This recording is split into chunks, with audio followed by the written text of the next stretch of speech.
Good evening. Welcome to the Village of Pleasantville Board of Trustees meeting. Today is Monday, November 23.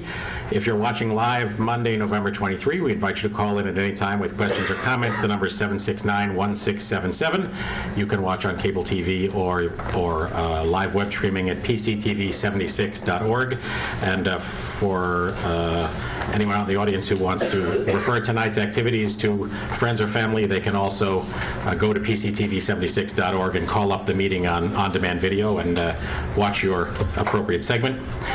It's amazing, you put Department of Public Works update on the agenda and you fill the house, huh? Tonight is an annual and very happy night for us, about which more shortly, the annual Youth Recognition Night, but we have a couple of announcements to make before we get started, and then we'll move to the Youth Recognition Night. Our next work session is next week, Monday, November 30 at 7 p.m., and our next regular meeting is Monday, December 14 at 8 p.m. with a work session at 7. The Monday in between is our annual volunteers dinner where we honor the people who are members of boards and commissions and thank them for their years of service. So, and a couple of announcements to make. I won't bore you with too many pieces of this, but we've received notification from our friends at Cablevision that they will be increasing the price of both their packages as well as their accessories, an average increase for the year of 2010 of 3.7%. Good opportunity to let everybody know where we stand with Verizon, which is a frustrating venture. I say probably frustrating with both Verizon and Cablevision. We have in our hands a contract from Verizon. We have marked it up with a number of matters and returned it to their attorney. Hopefully they come back approved and we put it out for public hearing. The financial aspects of that contract are not what we sought. They are not what other communities have gotten, but they have presented it to us as their last, best, and final offer. That's the verbiage they like to use. And so we said, fine, let's have a public hearing, at which point the terms of that will be public and we can vote yea or nay. So if all goes as I hope it will go, we should hear back from Verizon's attorney within the next week or two.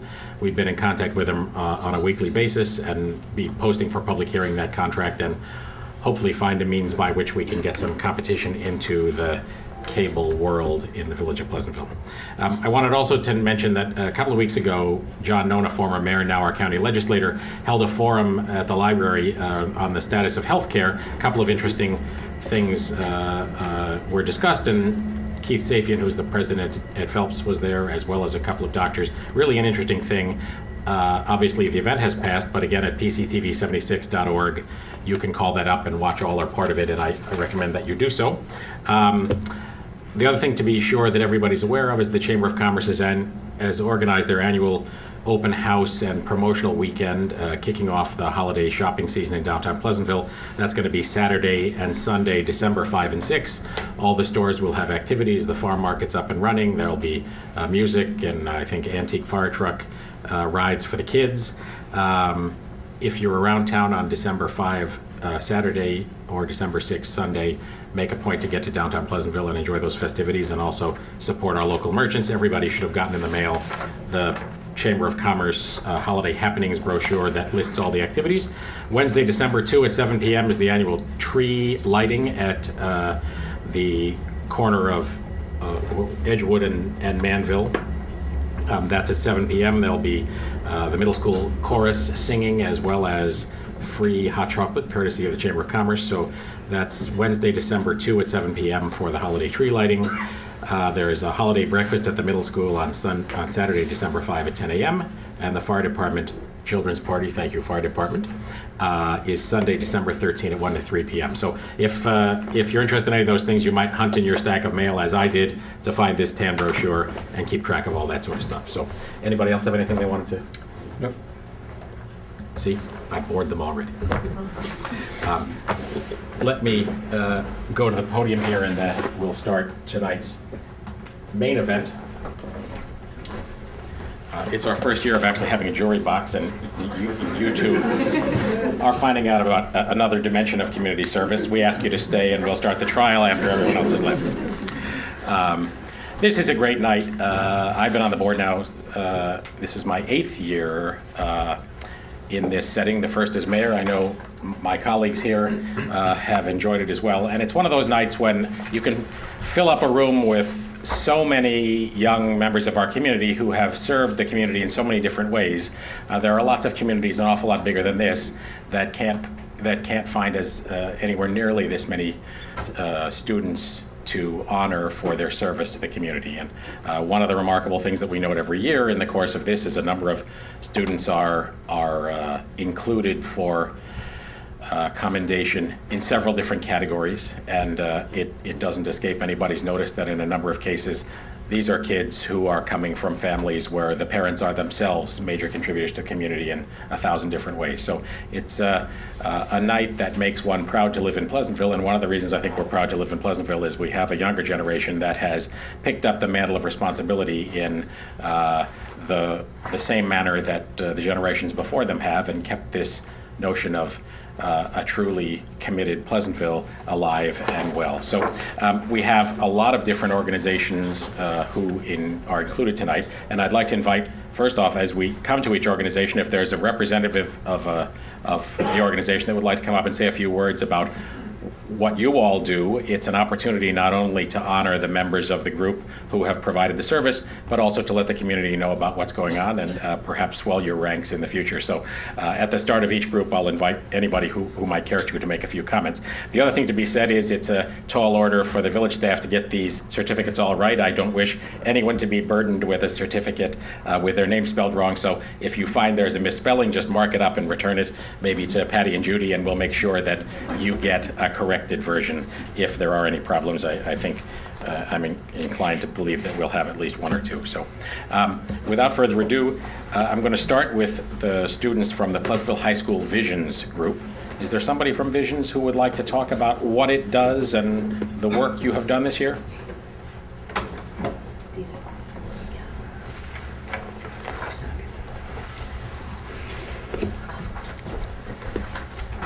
Welcome, sir. Hi, how are you? Good. Good evening, everybody. My name is Mike Phillips, and I've been lucky enough to be part of a wonderful group called Visions for the past 4 years. Visions is a student group at PHS which is focused around involving students at the high school with the Pleasantville community. Our goal has always been to promote events and programs that involve and improve and enrich the community as a whole. We've been able to do this with the collaborative efforts of the Chamber of Commerce, the Rec Center, and Pace University.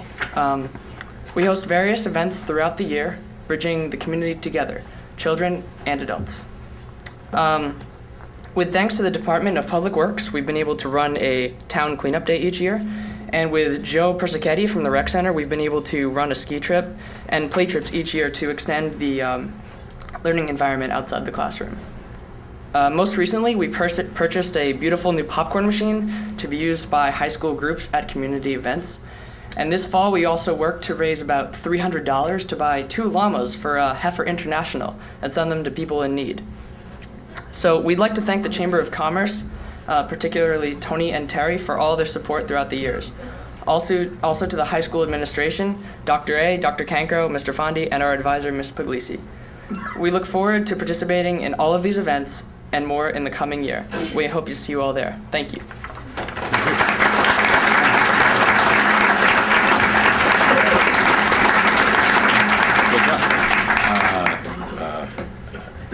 Thank you so much, Mike, for that excellent description, and thanks to the school district, the Chamber of Commerce, the Rec Department, and most of all the students participating in the Visions program for all you do. We have a certificate for each of you, and we'll invite you to come up, get your certificate, and maybe just march your way around, shake hands with the trustees, and pick up a Village of Pleasantville mouse pad. See that? No more T-shirts. We're done with that. T-shirts are, so yesterday. So thank you so much. There's your certificate. Just head on right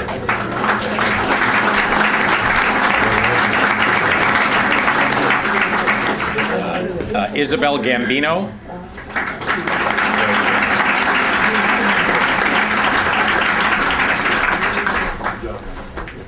Congratulations. Thank you. Come on up. Gina George.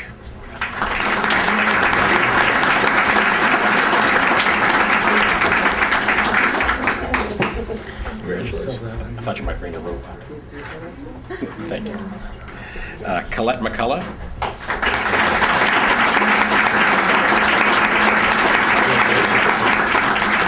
I'm not going to burden you with a certificate, which is definitely misspelled. We'll take care of it. Thank you so much. Megan Rita.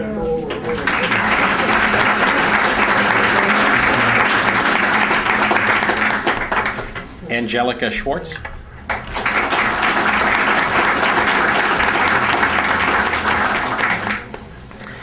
Cassandra Schwartz.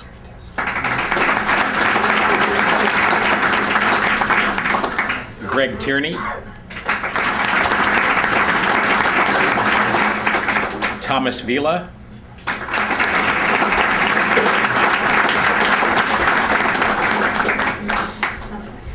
Thank you, sir. Thanks for all you do.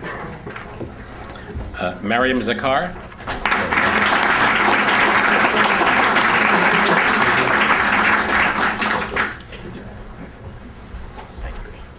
And Mina Zakar.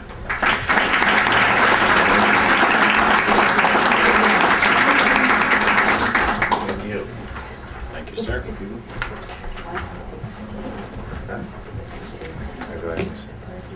The next fat stack of well-deserved certificates is for the Pleasantville High School Echo Club. Is there someone from Echo who would like to talk a little bit about Echo and what you all do? We have a volunteer.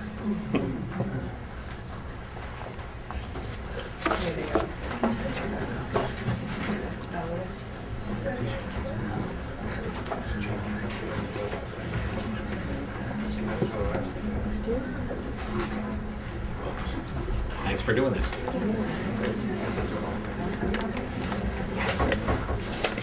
Good evening, Mayor Scheer, the Village of Trustees, and other distinguished guests. My name is Christina Corvino. And my name is Mayim Zakar, and we are the co-presidents of ECHO. ECHO, which stands for Encouraging Children to Help Others, is Pleasantville High School's community service club. It currently has 220 student members and is our school's largest club. ECHO strives to encourage students to reach out to their community through events such as Pleasantville Day, breast cancer walks, food packing nights, blood drives, and numerous other events. ECHO is the club that started the award-winning Mount Pleasant Public Library after-school program and the new CISP program. We would like to thank Dr. Antonekia, Dr. Cancro, and Dr. Fondi, and the advisors of the club, Joanne Puglisi and Allison Steinberg, for always supporting the officers, members, and goals of the club. We'd also like to recognize our fellow officers without whom the club would not be possible. Thank you.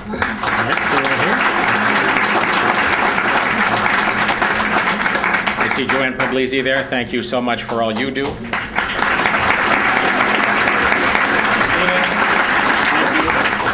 We've got to stop meeting like this.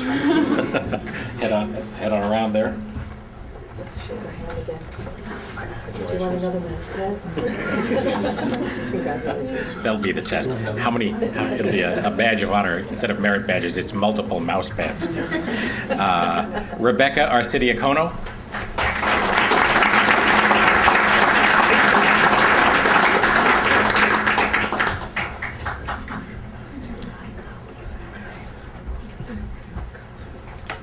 Rachel Bloom.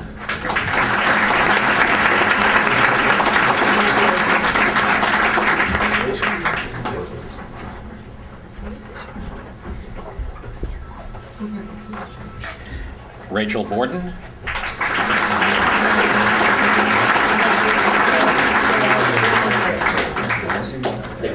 Sandra Edelman.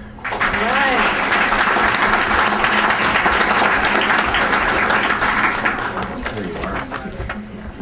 Congratulations. Thanks, Sandra. Thank you. Chelsea Fawnin.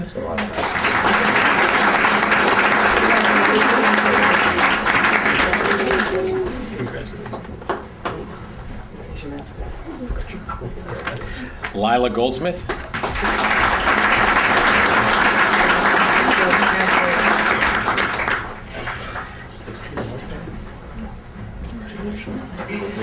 Jamie Katz.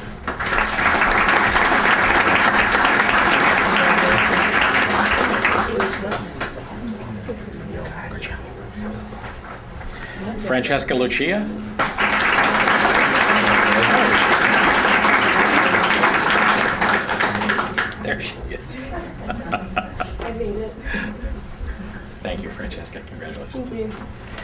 Nicholas Prosh.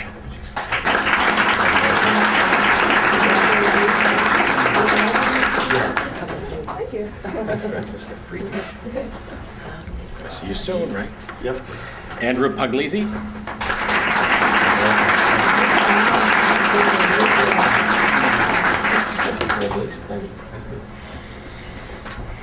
Thank you, sir. Congratulations. Sydney Shapiro.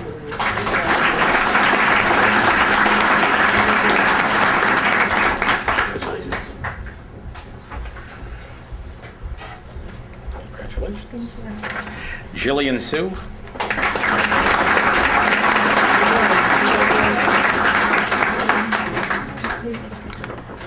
Natalie Ware.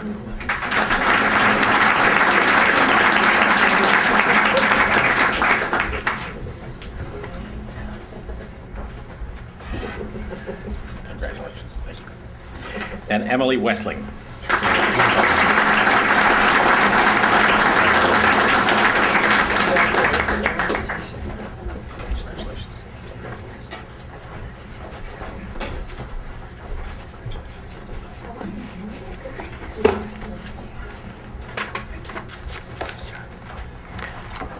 This year, as we always do, we have a very fat deck of certificates to the many student members of the Holy Innocents Youth Group. Tom? Yes. Would you like to offer a few comments? Sure. Thanks. Thank you.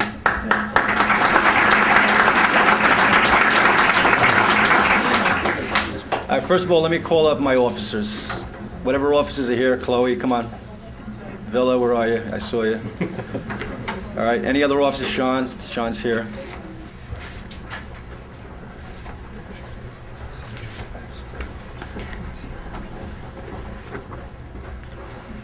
All right, we have Molly Crow, Sean Bramswick, Chloe Gilroy, and Christine Villa.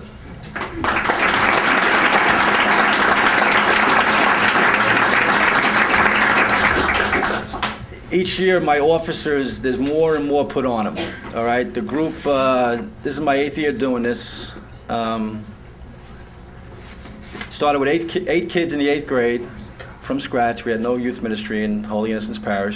We're a Catholic church. Now we're like eightfold. I think we have something like 88 signed up members, and very active, I would say probably at least 60 to 65. You know, very active, which...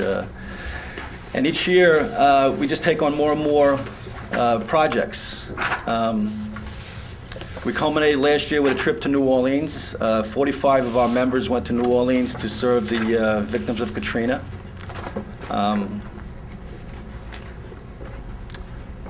We have new initiatives this year. We have regular things that we do. You know, we raise funds for charities, for children, orphanages in Mexico, children's hospitals. We do cancer walks. We feed the homeless in New York City.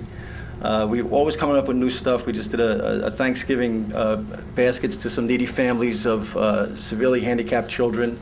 The John A. Coleman School, which is a wonderful school. There's so many people in need.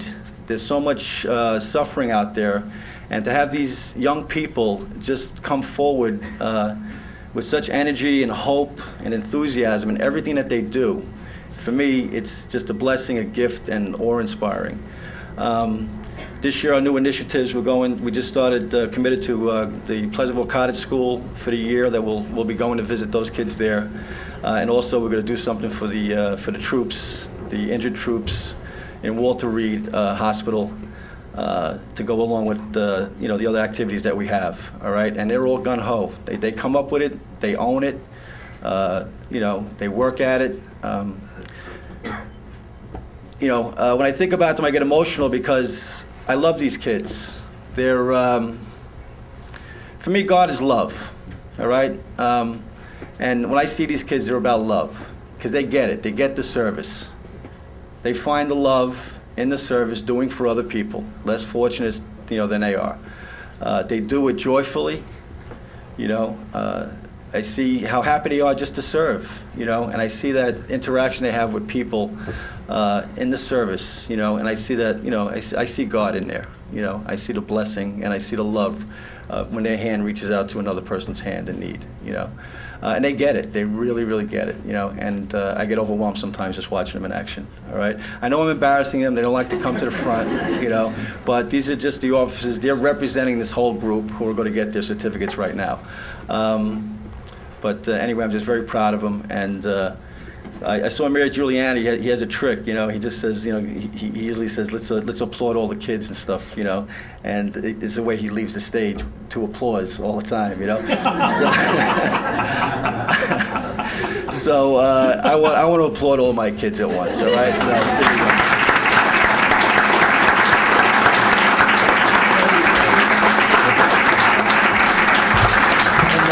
our President Chloe would like to say a few words. Hi, my name is Chloe Gilroy. I'm president of the local CYO youth group. I'd like to extend a thank you to the Hope for the community that comes out and supports us time and time again. I'd also like to thank the youth group members who dedicate their Sundays to service, faith, and the church, and thank you for your continual support. I'd also like to show my gratitude and the whole group's gratitude towards Mr. Conedy, who put so much time, energy, faith, and love into the group, and I can truly say that he has touched us all. Thank you.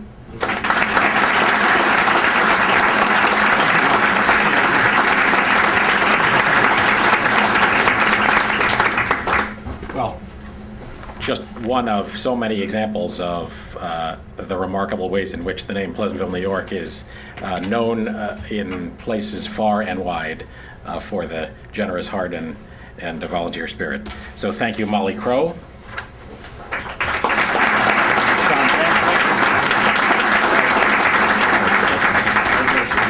We can go out of order.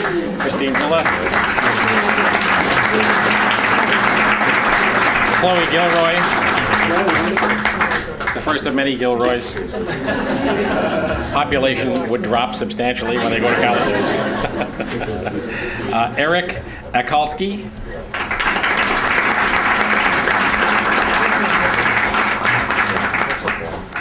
Matt Armeo.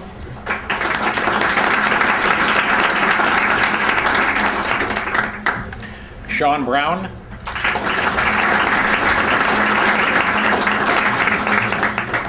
Julie Carpenito.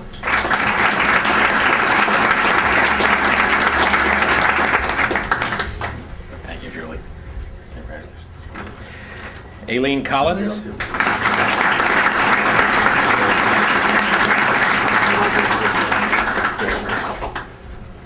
Congratulations. Go Red Sox. Kate Crimmins.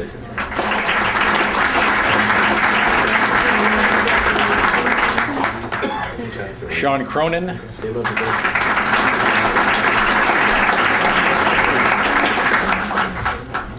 Jack Crow.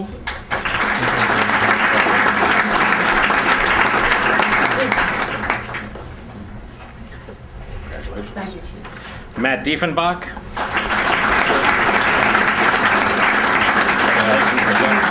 First recipient out of the jury box. Jack Dottie.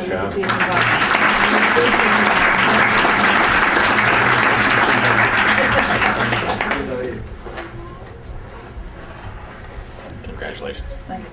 Chelsea Fawnin. Back for a repeat appearance.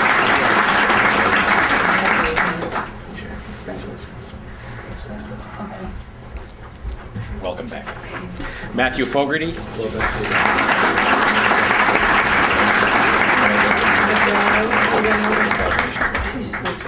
Bridget Gilfeather.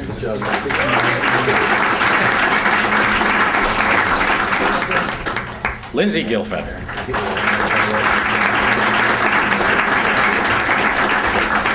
We'll burden you with your sister's certificate as well. Congratulations. Dan Gilroy.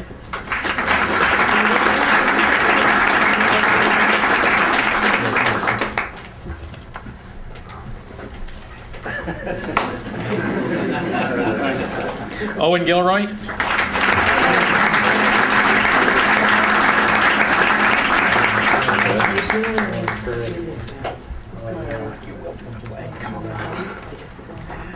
Lila Goldsmith.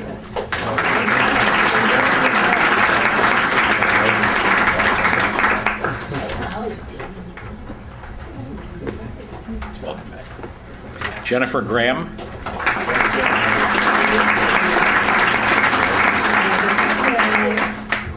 Michael Grom.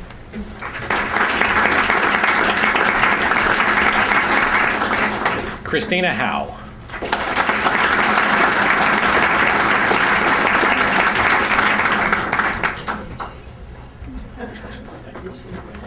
Sean Howe.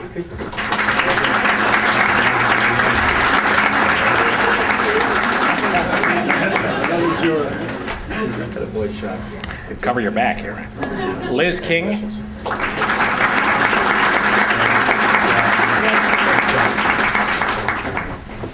Congratulations.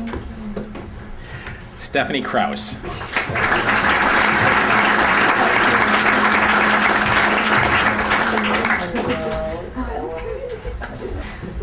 Congratulations.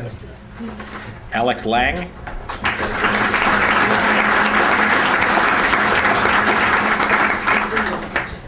Congratulations. Elizabeth Lang.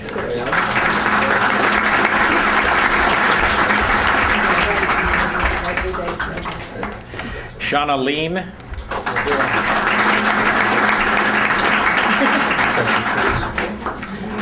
Caroline Lenahan.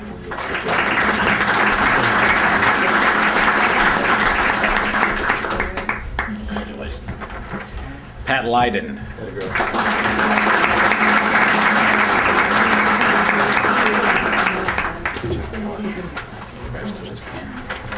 Drew Lizardi.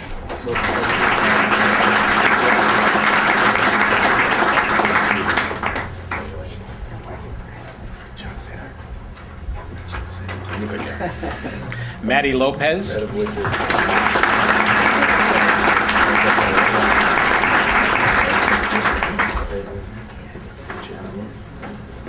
Rebecca Moore.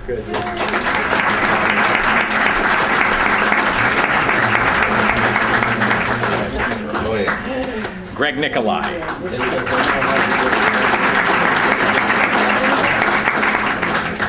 Matt Nikolai.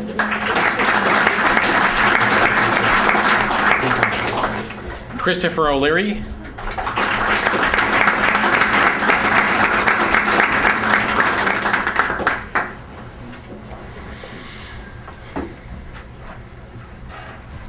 Congratulations, Chris. Kelly O'Neill.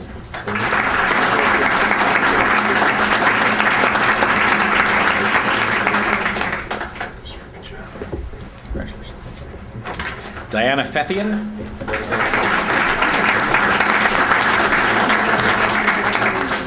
Marissa Portanova.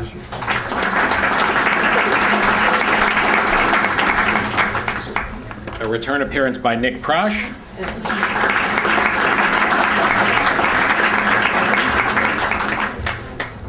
Going for the multiple mouse pad. Can you put that on your college resume? Multiple mouse pads. Megan Rita.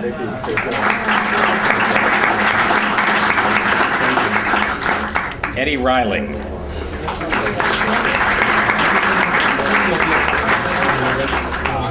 Pat Reiling.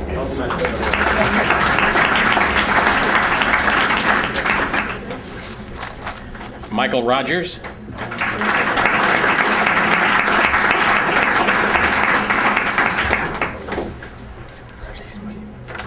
John Rollman.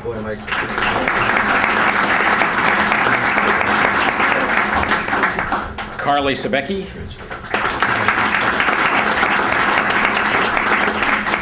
Jen Sperano.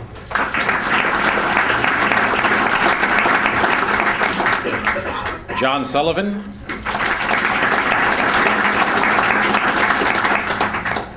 Sam Sullivan.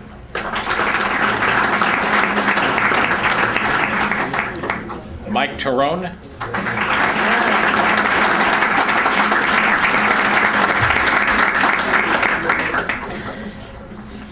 Something's going around in the S's, obviously. Scott Tierney. And Brett Turenchok.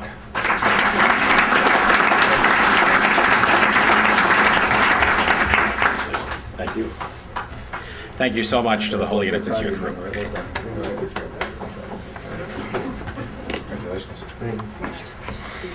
Our next group of recipients are people who are being recognized by the Village of Pleasantville Senior Center for their assistance with the programs and services. Did anyone want to comment about that? Virginia's not here tonight. I can certainly speak for myself in letting you all know what I think you already know, and that is that we have a vibrant and diverse program for seniors that not only provides a lot of interesting activities, but also knits together the various generations. And as an aside, would like to direct your attention, if you have 7 minutes in front of the computer at some point, to go to pctv76.org and see the 7-minute video that is in essence sort of a teaser for an oral history project that's being done at the Senior Center with Shane McGaffey at PCTV and an intern from WCC. There's a group called the Veterans Roundtable that is meeting every Monday at 1 o'clock and sharing their reminiscences about their experience in various wars, but the core of the group are World War II veterans, and it's a remarkable 7 minutes from a number of Pleasantville veterans, and so I recommend it to you. If you go to pctv76.org, you can find it in recently posted videos. So, recognizing Michaela Brown for service to the Pleasantville Senior Center.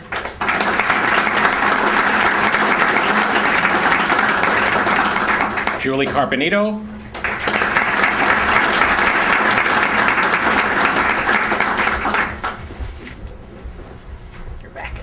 Matt Fogarty.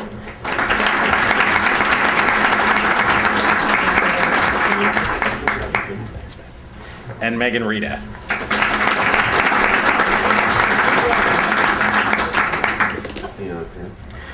We have a group here from the Pleasantville Volunteer Fire Department. George, can I invite the chief to the podium to say a little something about that?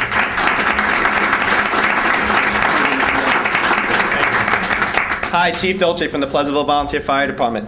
We represent the all volunteer fire department in the community of Pleasantville. When the horn goes off and you hear that sound, that's us responding. What I have with me tonight, young men at age 16, 17, have decided to take on that calling. It also becomes a burden for their parents because that pager goes off in the house and it's a loud scream and they all have to wake up with them. They perform all the support functions of the volunteer fire department in the background services at active fires, but they do train right alongside our senior members and paid firefighters. The members I have tonight have also completed all of their firefighter training needed to ride the truck when they turn 18. The members I have tonight with me is the past captain, Joe Zane, and the present captain of the Junior Corps, David Tadaro.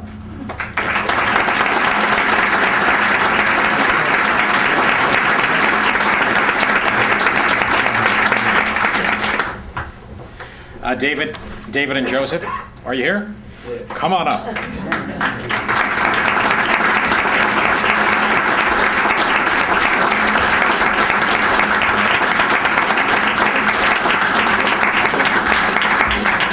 Thank you, sir. It's we have a third certificate for Anthony Fortino, who I think is not here tonight. One of the pleasures I have in my current role is to know quite a bit more about the men and women who staff the Pleasantville Volunteer Fire Department. It's obviously an abstract notion for most of us that there are friends and neighbors who are available to climb out of their beds in the dark of night to come help us. But to get to know these people and to see the young people who are now members of the Junior Corps makes clear what a remarkable service they provide and what a great bunch of people it is. So thank you all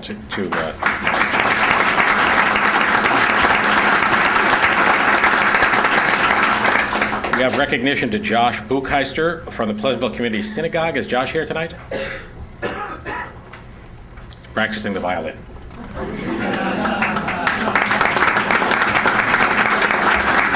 At which he's also very good. So, and then, as we have had many, many years running, we have quite a stack of people to recognize for their service to the Pleasantville Presbyterian Church Appalachian Service Project, an annual event where people from Pleasantville head to various places and provide service. Come on up.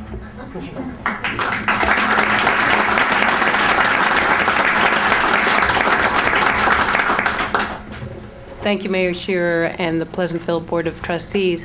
My name is Gail Zarek, and I'm the volunteer leader of Pleasantville's Appalachia Service Project mission, which is now in its 11th year. We operate under the oversight of the Presbyterian Church, but we're also an ecumenical group taking on volunteers, primarily youths who are in high school, for a mission which really is ultimately about serving God by serving others. But we do this through a home repair ministry in Appalachia each summer. We train and we develop our skills, and we do community service here locally, and we use all those skills each summer in a 9-day mission trip to Central Appalachia, where we repair and rebuild homes of people who live in poverty. This year we had 36 volunteers, of whom 25 were youths. We went to the small coal mining town of West Virginia, where we repaired and rebuilt 5 homes, mostly trailer homes, that suffered in various ways: lack of insulation, floors that were falling apart, no front porches or steps, no underpinning which protects the underside of a trailer. Our youths also braved probably the most mud I have ever seen on one of these trips, thanks to the rainy weather we all experienced this summer. This is a very special experience for me to work with these very talented youths who actually do a tremendous job. They're great carpenters, they're great at underpinning, great at building doors and repairing windows, etc. But they do a really great job as well. So I hope to have them come back each year. But I also wanted to take this particular opportunity today to thank the community for their support. First of all, the parents of all these youths who enable them to participate, but also the tremendous involvement of this community. This year there were 88 addresses representing homes, families, and businesses in Pleasantville alone who supported this mission, and I wanted to extend my thanks to all of you. Thank you very much.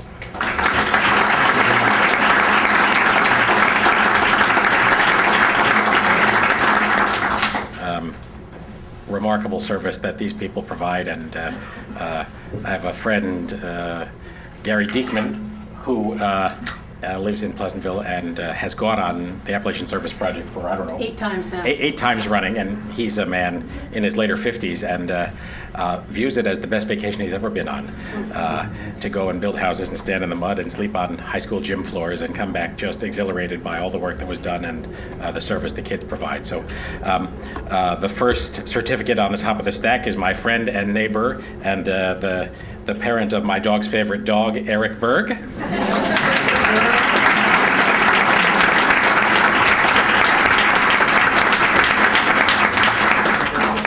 Connor Eichinger.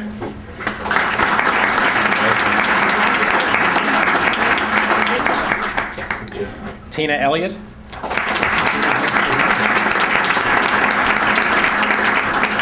Mikey Elliott.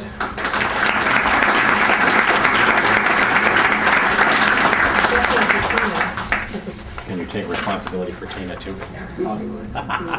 Thank you. Rachel Gans.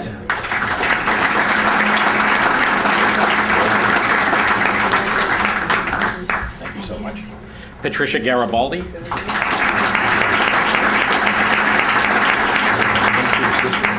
Esther Kim.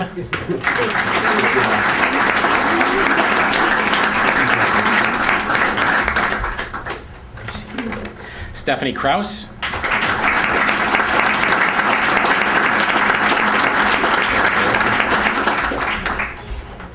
Good job. Thank you. Kevin Lewis.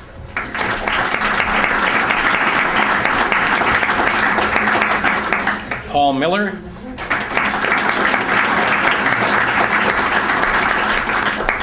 Anna Navarro.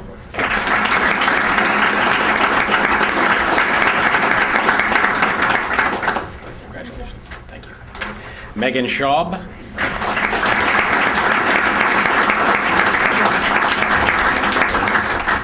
Congratulations. Thank you. Danielle Smith.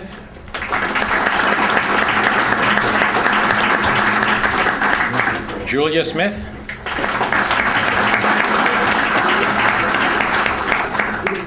Devin Stack.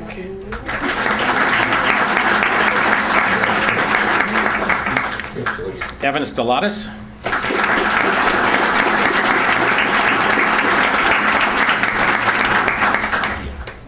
Congratulations.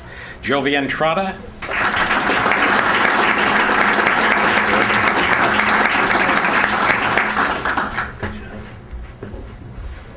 Hey, we meet again. Natalie Ware.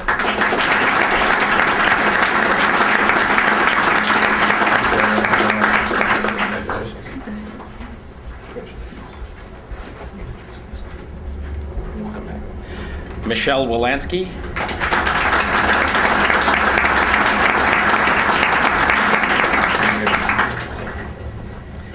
And Zach Willard.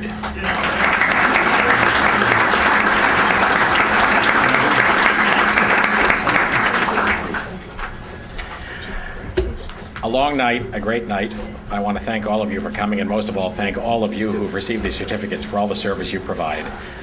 It is not only a credit to the community, but it builds the very community that we all have come to know and love. So I thank you all for coming. I want to also thank the Police Chief Tony Chiarlitti and our youth officers, Bobby Goki and Herb Peterson, who came tonight. These are people who are part of the network of the community that look to support all that you do, and we very much appreciate all that you do and your coming here tonight. So on behalf of the entire board,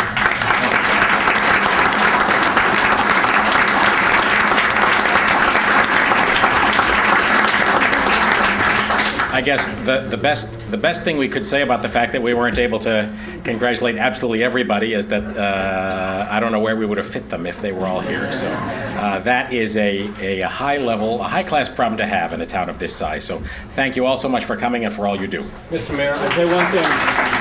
We've shaken everyone's hands in this room. So if there's any H1 emblem in town, you all have it.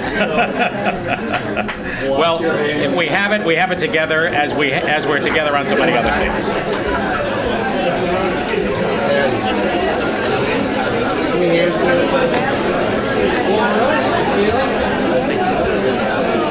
Thank you. I think I had it this past week. Great.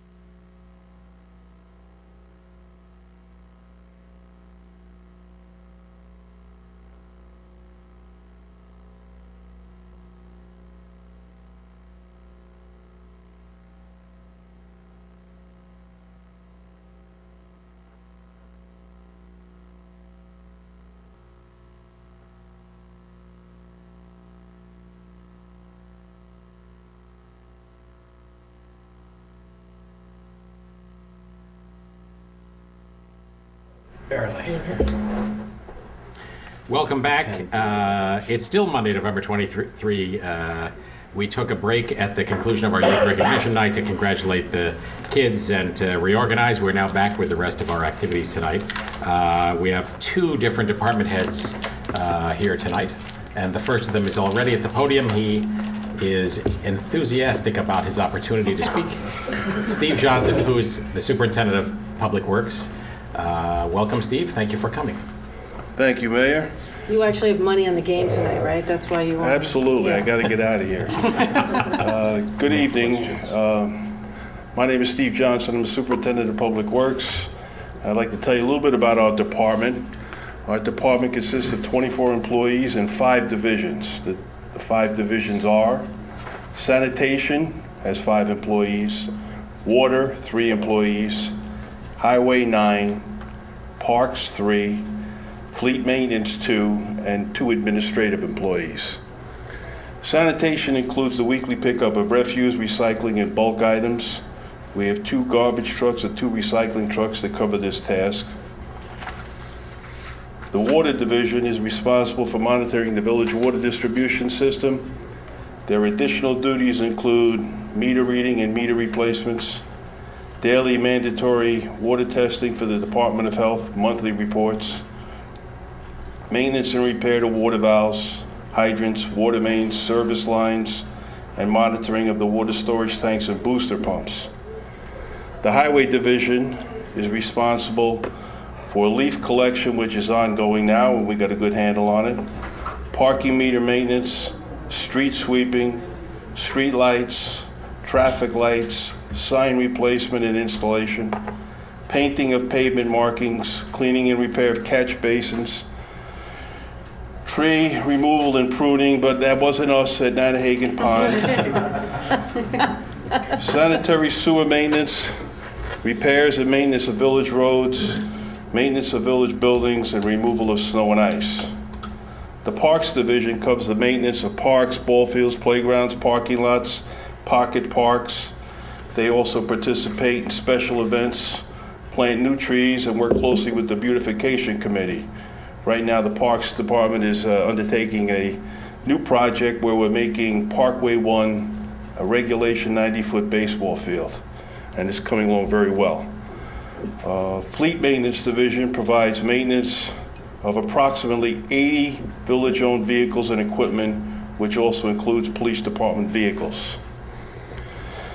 We also oversee most DPW capital projects, provide mandatory reports and data to federal, state, and county regulatory agencies. We hold licenses issued through New York State Department of Health to run the Pleasantville water system, as well as a bulk petroleum storage permit, which allows us to store and purchase gasoline through New York State contracts for a lesser cost for consumption by the village fleet as well as fire department. We're also at the forefront of working with our neighboring communities to provide shared services. We have formal and informal agreements to share services with the town of Mount Pleasant, Newcastle, Briarcliff, Sleepy Hollow, Bronxville, White Plains, Ossining, Bedford, and Westchester County. Some of these shared services include pavement rehabilitation, leaf collection, water system maintenance, sanitary sewer maintenance, as well as various sharing of specialized equipment as necessary. That's a snapshot of us. Very nice. Good job. Steve, could you just touch on some of the major capital projects that are ongoing now, as well as ones that are in the planning phase? Right now, the only major project we have that is ongoing is the streetscape improvement at Pleasantville and Bedford. Most of the sidewalks, curbs, and some of the fancy brick print is in. They're working up to Cooley Street. They will, once they finish all that work from Pleasantville Ford to Cooley Street, then they'll move on to Marble Avenue. One of the most significant phases of that project is the installation of the traffic signals and coordination with that traffic light with that signal and Marble Avenue. That should start within a week. Should start within a week. Should start. Huh. Now, Steve, I believe that we saw, was it just 2 weekends ago, some field work that was going on down at Memorial Field, at the ball fields. There's a new, is it a softball field that was just put in? No, they're making a regulation. That was the baseball field at Parkway 1 that I just mentioned. That was a multi-use field, could be used for any age group, and in speaking with residents of the Village Dads Club, etc., we decided to make that a regulation baseball field. And improve the drainage on it? Yes, we did a lot of drainage work on that field. It looks pretty complete now, but it's still fenced in? We still have some work to do to the pitching mound and home plate, which didn't have to be done right away because we're not going to use sod there. We're just going to cut them out and put new clay in. So that'll be done within a week. Right now we have to maintain the football field. And the soccer fields, we're in the process of spreading new soil, new seed, and covering them so that there'll be grass on the fields in the springtime. Are the fields out of service now for the year? Yes, everything's out of service. This was the last weekend, right? That was the last weekend. Mm-hmm. It cuts it close like this. Yeah. We probably seek to close a little earlier next year that would be good. So that we can maintain the fields, because it's hard to get grass to grow at this time of year, so it does cut it kind of close. As far as the other projects we have, we're in the process of doing a water main project or replacement project. It's in the design stage. That includes abandoning an old concrete asbestos water main that runs from Church Street to Manville Road on Broadway in Bedford. What that'll do is we'll connect on Church Street in Green Meadow, bring a new line in Green Meadow, Hayes Hill, Bedford Terrace, and out to Manville Road. That's the proposed route right now. And that will eliminate a very old, very brittle line that we're very, very concerned about. And it'll bring better water service to the village. And is that the last old section of water main in our long-term plan? I would say yes. We had two pieces of that old concrete main, and one was in Foxwood, which we replaced when we connected to Newcastle in '98. This is the last piece. We've always wanted to get rid of it, and after last year where we had some problems with that line, now is a good time to get rid of it. But we have some older pieces of water main that don't need to be replaced. They're still in good shape. We rehabilitated them in the 80s and 90s. So, and we're also near the end of the sewer rehab as well, is that?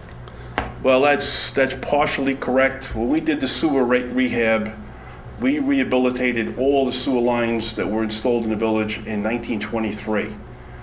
The material that they used in 1923 was unreinforced concrete, and they were starting to crumble.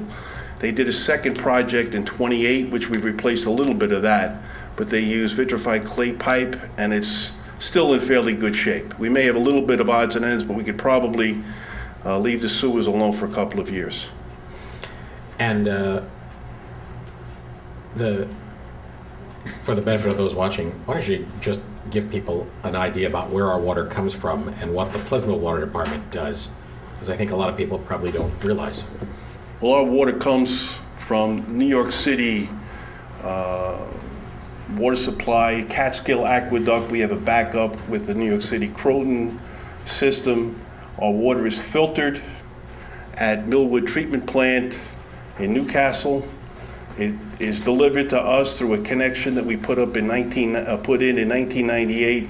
Runs down Bedford Road from Apple Hill, comes down Bedford Road, like I said, into Foxwood and splits off into a 12-inch main and a 12-inch main going in two separate directions. That is the main flow that we have, the main feed that we have now. We also use our storage tanks to maintain pressure in the system, and also for firefighting purposes. Our water department, we have a great department. The guys really do a nice job, very conscientious. We made a lot of improvements to all our valves, a lot of our service connections. We now know where everybody's service connection is in the village, or even businesses as well. We've upgraded a lot of the connections to the residences, and as part of that project, we'll be upgrading all the stuff, all the service connections on Bedford Road as well. It's all old stuff. That'll be a big benefit of this project when it comes to fruition, to get rid of some old service lines in that area as well. But overall, the village water supply, the system is in great shape. I just have one, not about the water, about the project over here. The bump out of the curbs around the corner of, I think it's Cooley, where Mediterraneo is, that side of the block, Yes. is very narrow now that the curb's been bumped out because of those parking spaces. Those are going to be The parking adjusted. spaces will be eliminated. It looks like it's sort of a visual anomaly there, because it looks like it's very narrow, but Right. that opening is actually 25 feet wide, which is similar to any village roadway. For And if two-way any- traffic. Yes. That's- And anybody who wants to know why we did that, that's for pedestrian safety, because that intersection was so wide, very difficult to get across. So it was narrowed to facilitate pedestrian traffic. But once those spaces are pulled out and they're going to be relocated across the street? The idea is to move all the parking, the perpendicular parking, to the opposite side and make parallel parking along the side that's now perpendicular. And we'll probably gain, what do we say, Patty? I think 2 spaces. I think it's more than that, maybe somewhere between 2 and 6 spaces. Well, that would be good. And it's still, with those cars parked there, it leaves the amount of space that you need for two-way traffic? Yes. after we eliminate the first 3 spaces. Okay. And then the last thing I wanted to comment on was emergency services. We recently put in a generator and the like. You guys are the guys who are among the first to get the calls when there's an emergency of any kind, a storm or whatever. Relative to our peers, is there more we ought to be doing on that front? We now have a generator that can run the DPW facility even in a power outage. That's correct. DPW facility serves also the fire department. They get all their fuel there. So in an emergency, fire services can be maintained. Police department gets obviously all their fuels there as well. They can stay on the road. We can make emergency repairs. So it's a great thing for us to be able to be having that generator to keep us going in case of emergency. It's happened to us on several occasions, and we couldn't even get the garage doors open. Or we had to disconnect the electric motors and wind them up. But everything will run. All right. Well, I thank you for coming and giving that overview, and thank you for the essentially 24-hour-a-day, 7-day-a-week on-call service you provide, and congratulate you and the foreman and the staff for yeoman services on our behalf in all kinds of ways, both expected and unexpected. So, I think it's worth mentioning just before you leave is that a lot of your guys also do double duty on the volunteer fire department as well during the day. So not only are they doing essential work around the village, but they're there for the volunteer work with the fire department when needed, when most of us are away working. Absolutely, Jonathan. I can't say enough about the guys that we work with, men and women that I work with. They do a yeoman's job, and we're noted as one of the best DPWs in Westchester County, and that's a reflection of the staff. Absolutely. Thank you, Steve. Thank you.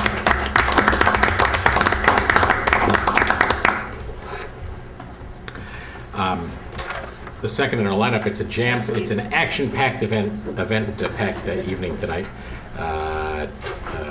Police Chief Tony Chiarlitti is here to give us an overview of some police services as well. Thank you. Shall we step out of the way here, Chief? Good, Mayor. How's that, Shane? Are you okay? Yeah, but without Peter. I'm shocked. I'm hurt. Sorry, Mayor. Good evening. I'm Anthony Chiarlitti. I'm the police chief in Pleasantville. Just kind of by way of introduction myself, I've been with the police department. I'm in my 30th year. I start my 31st year in May. I've been police chief since June 12th of 1992, so I guess in my 18th year of doing this. Before that I was a sergeant and a patrolman, and way back before that I was a corrections officer with the Department of Correction in Westchester County. I thoroughly enjoyed the field of law enforcement, and find it to be, like I tell people, it's the best job in the world as far as I'm concerned.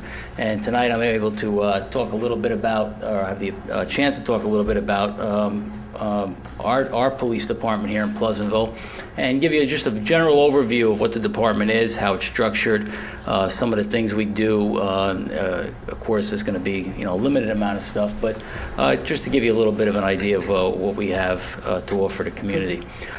Here's the organizational chart of the police department, if you can see it. The department is broken down into different divisions or units, and I'll talk a little bit about the primary ones tonight. From the top, you see the top box there. My office, the Office of the Chief of Police. I'm kind of responsible. I am responsible for running the department, but also I have some administrative duties that fall on my shoulders. The most important being acting as a liaison or working with the village administrator's office, as well as the Board of Trustees. Right below me is my administrative assistant, Lisa Dulce. whose husband George is a fire chief in Pleasantville. Lisa does, and I'll talk a little bit about the stuff she does later, but she's one of our part-time individuals that really puts in a full-time amount of work. And then below that, the different divisions, and I'll go through those a little bit today. One of the important things to understand is we are we have 23 personnel on the police department, 22 of which are working now. We have one member, a detective, who has been out injured for quite some time now. So he's not available for us, but he still is a member of the department. The other thing which is important to understand is when we talk about the operation of the police department, we fall, and it kind of falls on any police department that in a community our size or even slightly bigger. We are a full-time police department. We also are the full-time emergency management arm of local government in our community. By the virtue of the fact that we are full-time employees here, we're here all the time. We work with our volunteer partners in emergency management, and that being the fire department, who members were here tonight rather, and the volunteer ambulance corps. So we fulfill a variety of functions, and I'm going to go through a few of those by division right now. When we look at a police department, and I feel like I'm kind of teaching a class on this, but I think it's important for the public to understand. We are structured, as you saw the previous slide. If you look at us, one of the things that management people put us into, or management academics put us into, is this concept of a hierarchical structure. We are based on an organizational pyramid from top to bottom. We are a somewhat paramilitary organization in that we have ranks and we have a hierarchical structure that we follow. One of the good things, though, is in an agency our size, we are not overly bound to this type of structure. We do operate not always in such a hierarchical form. We have the ability to have information flow, not so much straight up and down, but there's a lot of different ways information flows in an agency our size, and that's one of the good things about having a police agency our size and in a community we're in. We do not have that typical bound military structure, which gives us a lot of flexibility, the ability to shift gears quickly, to move into different modes quickly, and also have our personnel do a variety of tasks. Our police officers are considered more generalist than they are specialists in any particular field. And I'm going to talk a little bit about the patrol operation and the fact that our patrol officers are responsible for performing a number of tasks. If we look at the patrol division of the police department is commanded by Lieutenant Michael Wilson. The division itself is comprised of 5 sergeants and 11 police officers. These are all uniformed members of the department. The sergeants are supervisors. They are responsible for a particular shift. If you saw that earlier slide, the bottom rung of that organizational tier is the largest part of it. In any police department, the patrol division is the largest entity in a police department, and it's also the one that typically handles the day-to-day activities that occur in a police department and in a community. Patrol, we know from this field, patrol is known as the backbone of policing because it represents and carries out the primary functions of a law enforcement agency in a community. When people talk about a police department and they talk about the function of a police department in a community, they're often talking about the patrol division, the stuff that patrol does. It's the most visible portion of a police department. It's the guys and the ladies you see out there on a daily basis running around in the marked cars.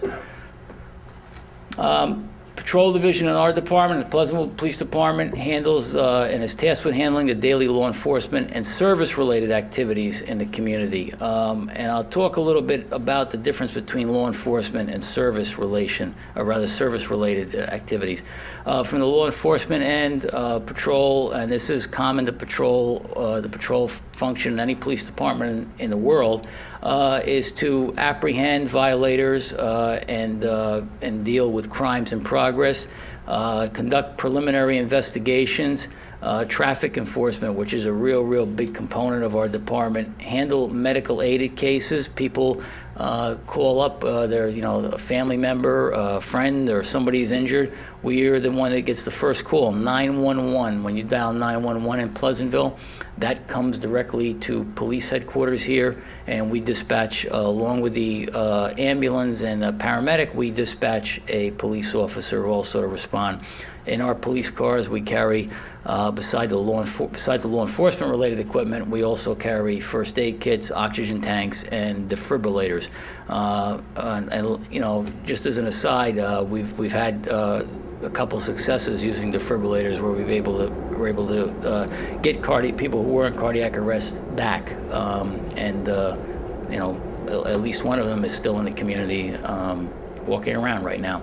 The other thing is we'll respond to fire calls. Whenever there's a fire, we typically will get the call. We'll dispatch through County Fire Control, 60 Control in Valhalla. We'll send, we'll send a police car to the scene, usually multiple police cars to the scene. And if it's a structure fire of significance, then I actually also respond to the scene, and we set up. I work through the fire department command post at that location. The service-related activities of a department, police department, it's interesting when I talk to the elementary school and middle school kids and oftentimes high school kids, I'll talk a little bit about what their impression is of policing and what their impression is of a police officer and a police department, and it's always the real neat stuff like slap the handcuffs on him and run around with red lights and sirens going and chasing bad guys. We also do though a lot of other things that aren't kind of like that really neat stuff, but that are vital to the community. And by service-related activities, we're talking about people locked out of their houses, locked out of their cars. People go away on vacation. They ask us to come and check their house. We do that as often as we can. People asking us for information, information on what other community or community organization or countywide or statewide organization could assist them in a particular matter. Our officers do that also. The patrol division is also comprised of several what we call specialty units, and these units are tasked with providing special services within the community.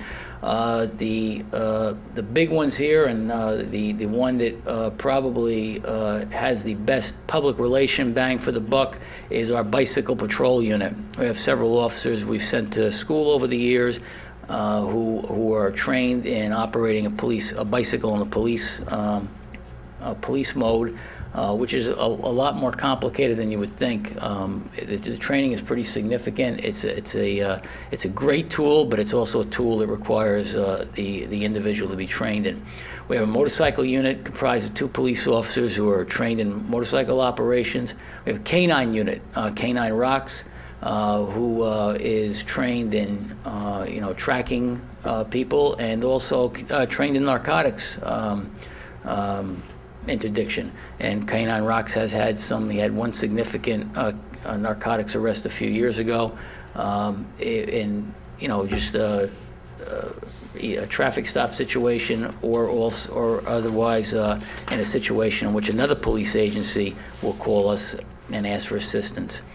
Commercial vehicle enforcement unit, we have 2 officers we've sent to school to learn the intricacies of commercial vehicles and how to enforce laws and regulations related to commercial vehicles.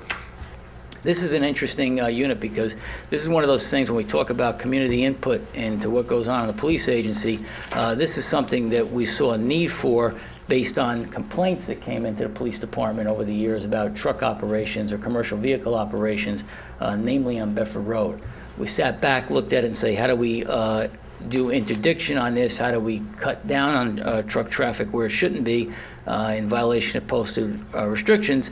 And we felt that the best way to do this was to take kind of like a holistic approach and not only look at the truck driving up the road that it shouldn't be on, but also what that truck has in the way of problems that could pose a safety issue to the community. And the last specialty, I included this as a specialty unit, but it's more of a specialty of an individual in the department, Police Officer Matt Listwan. We do child car seat installations, you know, and this is unfortunately because we only have really one officer that we've been able to get trained in this, and we'd like to do more, but it's, you know, it's a matter of getting school time for the officer and also freeing officers up. Child car seat installations is something we get a lot of requests for in the community, and Officer Listwan, you know, we have the person stop down, Officer Listwan assists them in the proper installation and use of a car seat for a child. Patrol Division in 2009 answered approximately, as of last Friday, or rather Thursday, 2,752 calls for service, which is a pretty significant number. Those calls for service, everything from alarms, disputes, whether it be disputes between people who don't know each other or, you know, people who are related in one way or another, disturbances, you know, whether it's a fight at a licensed establishment or a, you know, any kind of disturbance. Intoxicated persons, medical aided cases, and even suspicious persons. This is just a breakdown of some of the types of calls. The list is about 2.5 pages actually of different types of calls the officers or our department has responded to. But this gives you a pretty good idea of the type of thing we talk about when we talk about calls for service. You're going to see in a little bit a slide related to cases, criminal cases and arrests. This is one of the more mundane things for the public, but it does represent a large portion of our workload. Summons activity for 2009, we wrote, patrol officers alone wrote 697, and this was as of last Thursday also. Actually, this takes back, this was as of yesterday. 697 parking violations, 787 moving violations, and 3 other tickets that just don't fall, and those are usually code violations of one sort or another. So those are basically those are the things that the general or more specific things that happen in the patrol division. The detective division, our next division, is commanded by a lieutenant also, Lieutenant Richard Love, and that's comprised of a lieutenant as a commanding officer, but also a sergeant who serves as a youth officer, and currently 2 detectives. The detective division in the police department is responsible for conducting general and specialized investigations, and a sergeant responsible for youth investigations or youth issues, youth investigations. And when I talk about youth, we're talking about people under the age of 16. In New York State, anybody 16 and above is handled as an adult, although we kind of extend the duties of the youth officer to cover that area also, particularly if they're still in school, which we hope they are at that age. The other major function that's served through the detective division, particularly the youth bureau of it, is the liaison with the school district. Detective Sergeant Goki serves as our liaison with the school district, works with the Dr. A's office, and I do that also, but the various school building principals, Peggy Galati at the Bedford Road School, Vivian Osowski at the middle school, and George Cancro at the high school.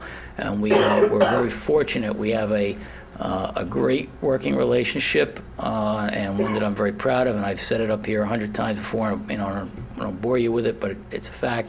We have a great relationship with our school district, something that's not often seen in this field, where the police and the schools work together, and I think that's a great function of all the players that come together and work together for the benefit of the people in the community, as opposed to our own individual agencies. Right now, just some of the general things the detective division is tasked with handling, are basically general and specialized investigations, and the cases that fall in that area are burglaries, whether they be residential or commercial, robberies, which is a robbery is kind of a larceny from the person, more or less a theft from a person, usually involving force or the threat of force, assaults, criminal mischief, which most people kind of would term it vandalism, but in New York State penal law terms it's criminal mischief. Stolen vehicles, although thankfully we have very few of those, we do get those once in a while, and also crimes committed by juveniles or sometimes crimes committed against juveniles. General responsibilities of the Detective Division is the investigation, processing of crime scene, collecting evidence, securing and preserving evidence. Big function. It's an area. If anybody who's old enough to have watched the O.J. trial way back, you saw this is where the Los Angeles Police Department took a beating, and it's an area that we put a lot of effort into now. Submission of evidence for forensic examination. When we get the evidence, this is a CSI factor that's out there. We get the evidence. It's not simply not good enough just to stick it in a bag and put it in our evidence locker, or evidence room rather. Sometimes that evidence has to have be examined for forensic reasons, whether it be to prove there's alcohol, prove there's drugs, prove there's narcotics, whatever in it, or blood issues. The other responsibilities, evidence control and inventory. Evidence inventory is a big issue. Control of it is a big issue. We're going to be talking a little bit about that and some changes in a few minutes that we anticipate down the road. Once again, liaison between the school district and the police department. Handle and follow up on all youth issues brought to the attention of the police department. The youth in the community, we have a bunch of populations we serve. We serve the senior citizen population. We serve the people our age, my age, younger, and also the youth. And one of the things that the community has consistently shown to us, or kind of like underscored, is the fact that the youth in this community are very important to us, and we put a lot of time and effort in that area, to the point where we pretty much have sent a bunch of police officers. We've got 4 officers right now, beyond the ones that are assigned to the Detective Division, who are capable of beginning a juvenile investigation because they're certified youth officers. We feel that it's that important. The detectives also handle active warrants. We arrest somebody, they don't show up to court, a warrant is issued for their arrest. The detectives are responsible to follow up on that to the extent possible and try to locate them and make an arrest.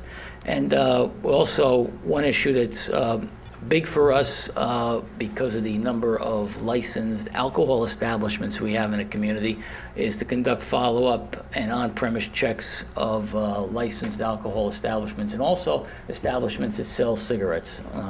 This is an area of concern also for law enforcement, the unlawful sale of cigarettes. Patrol Division for patrol and detectives, and I'm linking these together simply because it would be unfair to say that the detectives handle all the cases, which basically they do at the end, but those cases start out somewhere, and the arrests are shared sometimes. Some are made solely by the detectives, and some are made solely by patrol. But anyway, for 2009, we saw to date, we have 223 criminal cases we're actively investigating or have investigated, and the bulk of which are closed, thankfully. And officers in the department, whether it be the detectives or the patrol division, have made a total of 124 arrests this year so far as of today. One of the things we're using now, and I kind of stuck this in here because I think it's very important for the public to know, prior to this year, actually prior to several months ago, we were still using the old-fashioned rolled fingerprints to do fingerprints of people we arrest. What we've done now is, and we actually were required to do it because those fingerprint submissions are no longer going to be accepted by the state. We were lucky enough to get a grant to purchase an automated fingerprint machine called LiveScan. And now our officers, rather than doing the old ink prints, are now doing actual digitized fingerprints to get, after the fingerprinting is done, it's submitted immediately to Albany, and we're able to get back rather rapidly information as to if the person that we've arrested is in fact that person, if their fingerprints are on file, and more importantly for community safety, whether that person is wanted anywhere. There's, you know, you go back in the annals of law enforcement, and there's been countless numbers of times where police officers have arrested somebody, you know, on a minor crime, released them after fingerprinting them, and then 2 days later they find out that the guy's wanted for, you know, some serious crime such as murder or something, and in effect you're putting that person back out because you know you're never going to see him again. In this case, LiveScan gives us tremendous capability. It really is the, you know, the next big step in fingerprinting, but also in identification. So those are the basic numbers for the two divisions. Support services. The support services falls, with the exception of the administrative assistant to the chief, Lisa.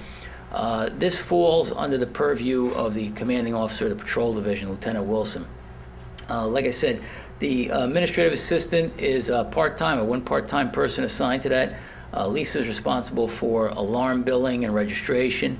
She does payroll along with me and Lieutenant Wilson. We both, the three of us, kind of work it together, so we pick up, make sure we get it right. And she also does the other administrative stuff, you know, that I need done, or that any of the divisions need done, typing, filing, all that kind of stuff. We also have two full-time parking officers, Dorothy and Marion. Year to date, they've written a total of 8,783 summonses, which is, you know, a phenomenal number for two people. And, you know, they're out there in all kinds of weather, you know, rain, snow, sleet, or hail. And our school crossing guards, currently we have 10 part-time school crossing guards located in different locations, posted in different locations throughout the village that handle school crossing activities for the police department and for the community. Where are we going in 2010? Just to give you a brief overview without getting into too many of the details, one of our big areas where we work on continuously is training. In the patrol division, we are going to continue our training in one specific area, which is youth certified basic juvenile officer training. We call it youth officer training here, but it's juvenile officer training. One of the things we've done in the past is we send a police officer to the police academy to be trained as a police officer, or we, you know, have even hired a transfer police officer from another agency. And we get the police officer here, and one of the first things we do is we send them out to radar school, because radar is an important function of patrol, and it's one of the most requested things that my office gets. You know, speed enforcement, people speeding on my street, so we have to have officers trained in that area. When we sat back in the last year or so and we looked at this whole concept of training and what we were providing to the community, and we realized that it's no longer efficient, no longer effective, and probably no longer a good idea just to have you know, one or two people with the capability to provide youth services. So what we're going to be doing is, along with that radar training, which we find is important because that's what the community really wants from us, we are also going to go out further and begin training people, our police officers, as or provide them with certification as basic juvenile officers. You have to understand something. The first person that anybody's going to come in contact with in a law enforcement situation is a police officer. If we have as many of our officers trained in the basic juvenile officer, or rather certified as juvenile officers, we're going to have that much better of an outcome in the end. It's that important to the community, and therefore it's that important for us. So we're going to head towards that. You know, once that guy gets out of the police academy, he's going to go to radar school, because radar schools are offered more frequently. And then the next step is, as soon as a juvenile officer school comes up, we're going to start sending those officers there also. And that includes the officers that are working today in the department. They may have 5 years, 10 years, 12 years on. Their shot comes, they're going to juvenile officer school also. Program-specific training. If we have something within the department, I shouldn't say that would be specialty. currently training. We do a training rotation. The most significant training occurs in areas of high liability, particularly firearms. We do an annual firearms training program. We used to do it twice a year, but because of the fact that there's 2 wars going on, we can't get ammunition as much as we could in the past, plus this stuff's getting very expensive. So we do though one annual training, which is the industry standard. We were doing a little bit better and going twice a year, but right now we're pretty much at 1 time a year. The other training we've gotten this year, we've gone ahead and trained all our officers once again in CPR and in the use of a defibrillator. Specialty training, as it becomes available, and typically the other word I should have put here is free. We attempt to, if we find something out there that really interests us or really interests an officer in the department, and it can be done for no cost or minimal cost, we'll send somebody there. If we think there's a need for it in the community, we'll do it. If it's something that's going to be expensive, typically that's something we try to budget for the following year if we can. But usually the training we get, the training or we send our officers to is pretty much free training. Very little of it costs us any money, but sometimes it does. The detective division, what's going to be happening for them this year coming up is we're going to be streamlining the evidence and inventory control process. Right now it's done manually. We are going to look at doing that through the use of computers, just by using barcoding stuff. Right now we do an annual inventory. We did it last year, and it was it's very time consuming, and it's a lot of work, and the standard is becoming all over the place to use a rather more simple method using technology. We're going to update and link our external databases for investigations. Right now we've signed an impact. My office has signed an agreement with a number of agencies in Westchester County to begin sharing data, right now non-juvenile data.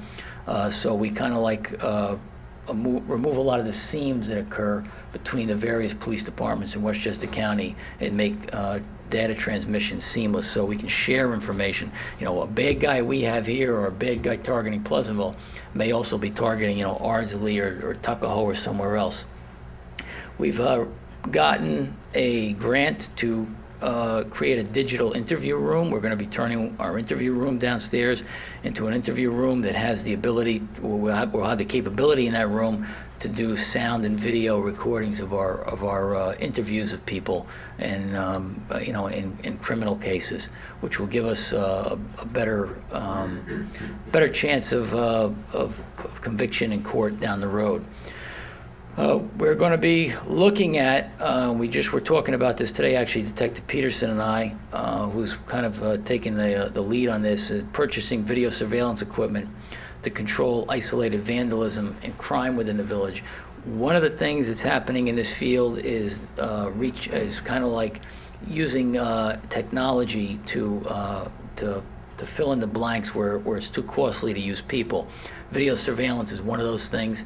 Used heavily in England. It's used heavily in a lot of other cities in this country. We have a few places currently around the building and a couple other remote locations where we use video surveillance. We're going to try to extend that. Thing here, though, is we're going to try to do it in a cost-effective manner. The fact that we're going to use video, we want to use video as opposed to personnel, is cost-effective. We're looking at, and Detective Peterson's working on a method to try to get us that equipment for even less. And lastly, the big thing is we're going to continue to work cooperatively with the Pleasantville School District. It's been one of the great successes, I think, of my tenure here. And it's not my doing. I think it's the people I work with and also the people at the school district that work with us. So I think that's it. A little longer than DPW, but I don't cut any trees down. Thank you, Chief. Thank you.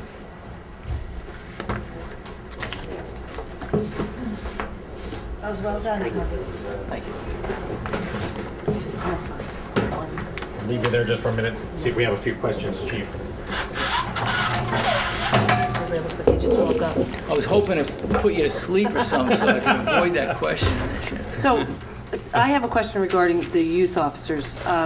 They attend juvenile training to become a youth officer, so there's no such thing as a juvenile officer and a youth officer. Yeah, it's an interchangeable term, right. Okay. It's, what is it, like a week? The basic school. Course is Right. there's an advanced course. Oh, you wanted you to come up just so people can hear. Okay. So, It's a good opportunity to introduce our current youth officer, Robert Goki, and Herb Peterson. Hi folks, I'm Sergeant Goki from the Pleasantville Police Department. Our basic youth training is a 2-week course, and then there's a 1-week course, and then there's a follow-up course for advanced juvenile officer. They also offer at some of these little courses you can take when you're also advanced to get in more information. Basically, the way we've discussed this and the way we want it to work is, I'm the youth officer. We want to train all the patrolmen, because as the chief said, patrolman is usually the first person someone's going to deal with. So they will report to me. But what we're trying to do is include more officers in the process of dealing with youth. So if I retire or go somewhere else or something happens to me, we all know what to do. The next guy coming in isn't coming in cold. He's already dealt with the situation, and he's already been involved with youth, and he has the training.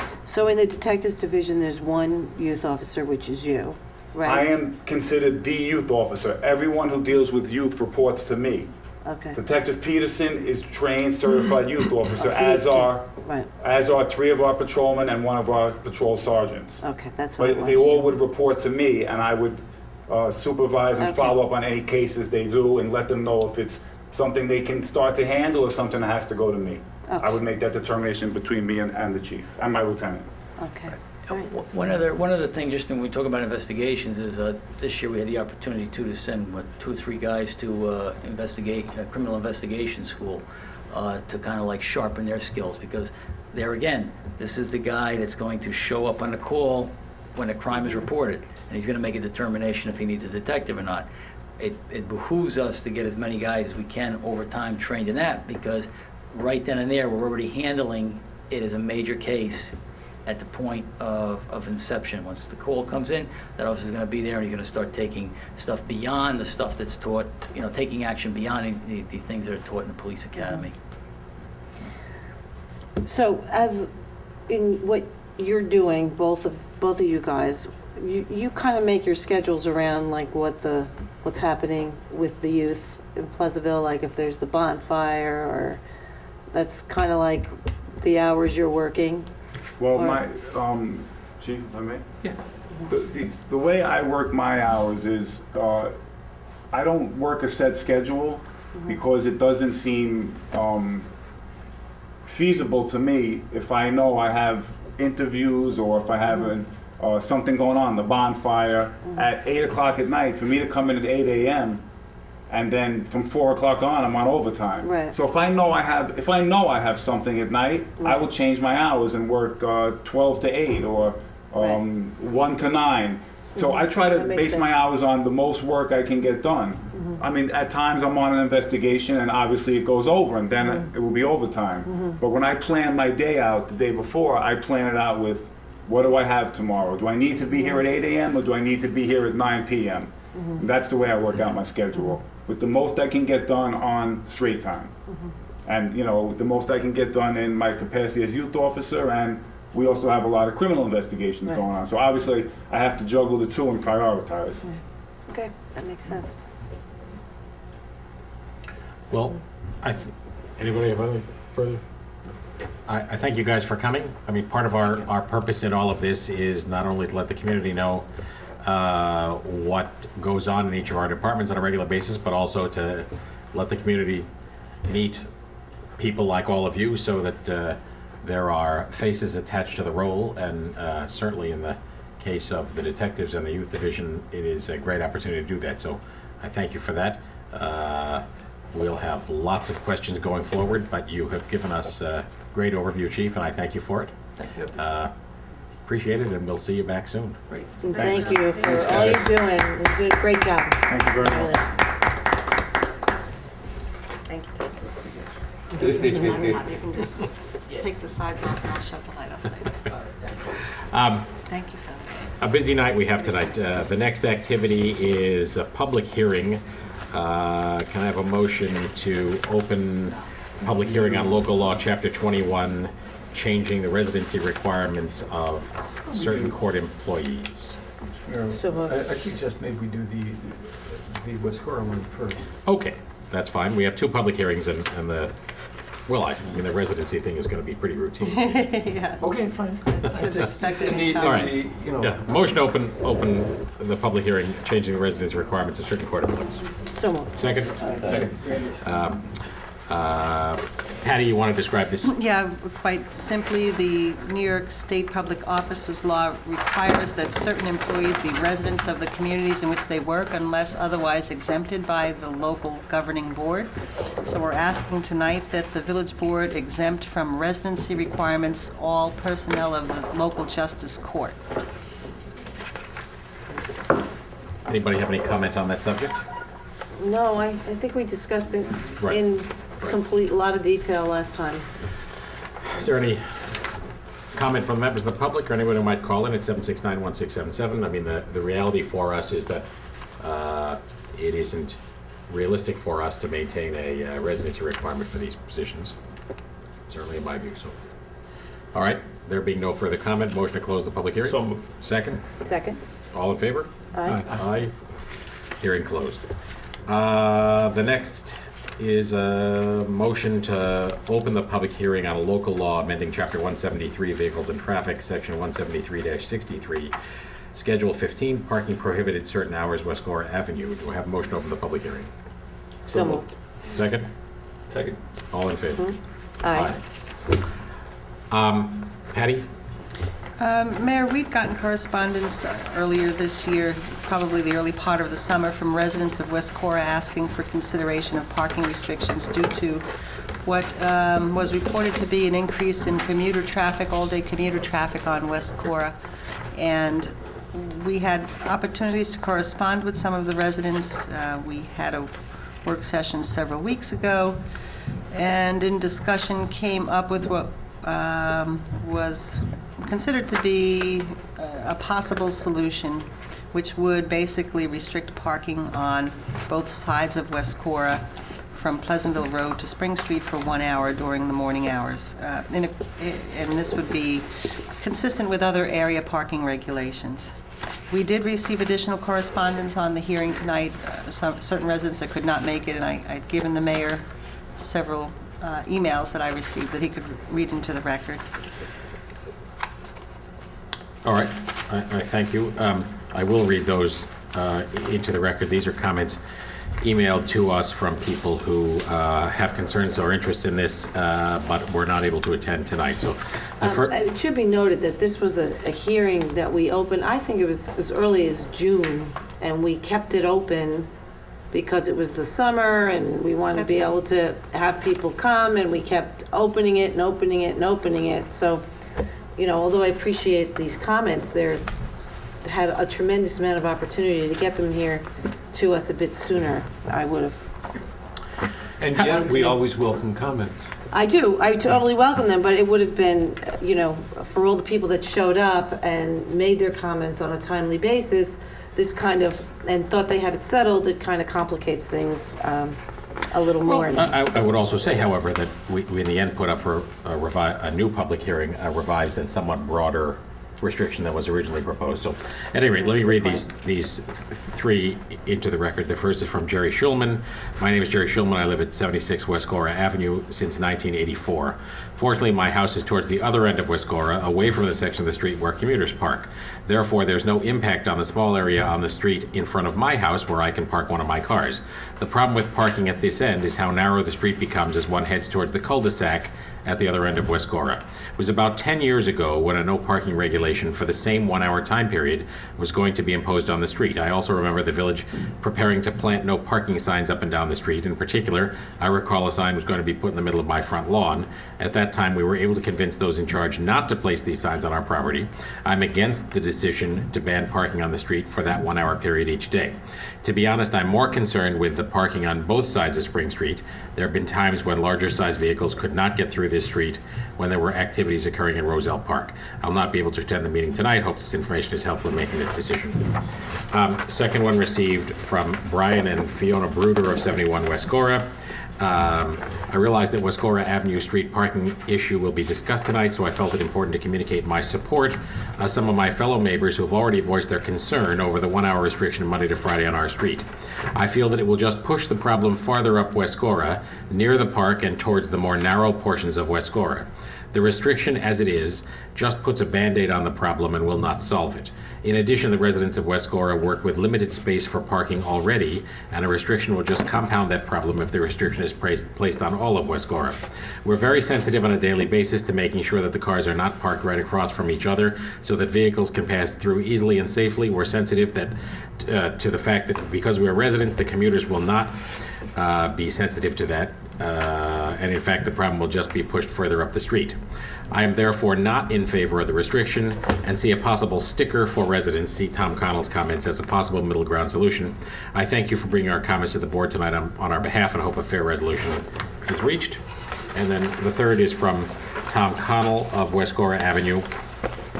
I'm sure my neighbors up the street are annoyed by the 5 or 6 commuters parking there, but I strongly oppose any restrictions on Weskora, as I expect it may result in the problem shifting, possibly up Weskora south of Spring Street. This is not a new issue, and I recall it was proposed and shot down over 10 years ago. If I were to guess, the restriction request was generated more because of the annoyance factor versus not needing those spots for their cars. On Saturdays and Sundays, I rarely see cars parked there. If the commuters move south up Weskora, we'll create a safety situation. This dead-end section of Weskora cannot support 2 cars parked on either side. When this happens, cars barely maneuver through, but sanitation oil trucks, Con Ed, and fire trucks cannot. They then beep their horns until people come out and move their cars. We as restaurant residents know this, and we park our cars to avoid it. Commuters won't. I'm also concerned that if you restrict the proposed area of Weskora, we will then need to eventually apply the law to the rest of Weskora. Many of us have a 2 or 3 car limit on our driveways, but we have children who own cars and are therefore requiring on-street parking. For this reason, I strongly oppose the new law. My family is at this stage of life now, and I don't want to deal with tickets and a possible restriction. I may be wrong, but I think the village of Larchmont had similar issues, and to avoid ticketing its residents, they issued free stickers with a VL on it. Those cars with the stickers were exempt from the 1-hour restriction law. This could be an option, as I am sure the situation is faced throughout our village on other streets. So those were the 3 comments that we received via email. Was there anyone else who wanted to comment either in person or by calling in? 769-1677.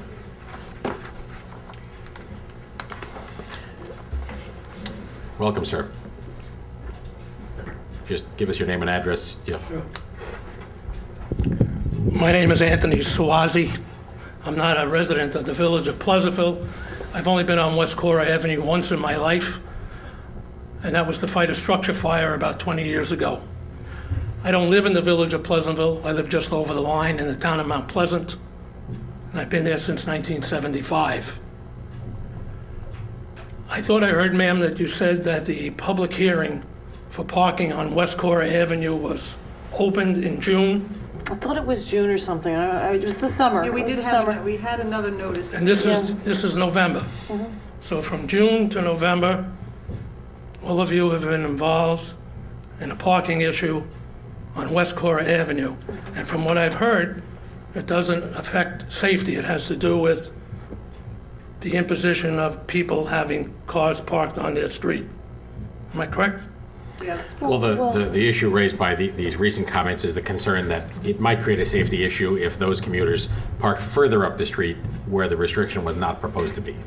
So if a fire truck, same structure fire was on Weskora, and the fire trucks couldn't get through, had to beep their horns for residents to come out, someone may lose their life in that fire.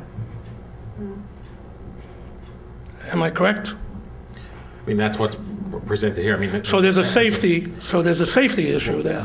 The safety issue, it's hypothetical, obviously, whether commuters would park further up Weskora or not. And at the moment, there aren't restrictions that would keep cars from parking on two sides in the narrow section. It's just, as these residents point out, the neighbors themselves know about the issue and try to avoid creating a problem. Right. But, yes. Most neighbors... But if I remember correctly, too, the people that came here, because I was concerned about this section of Weskora being very narrow. I remember bringing that up to them and saying, and I even said, I'm surprised Tom Connell isn't here, because that section of Weskora is very narrow.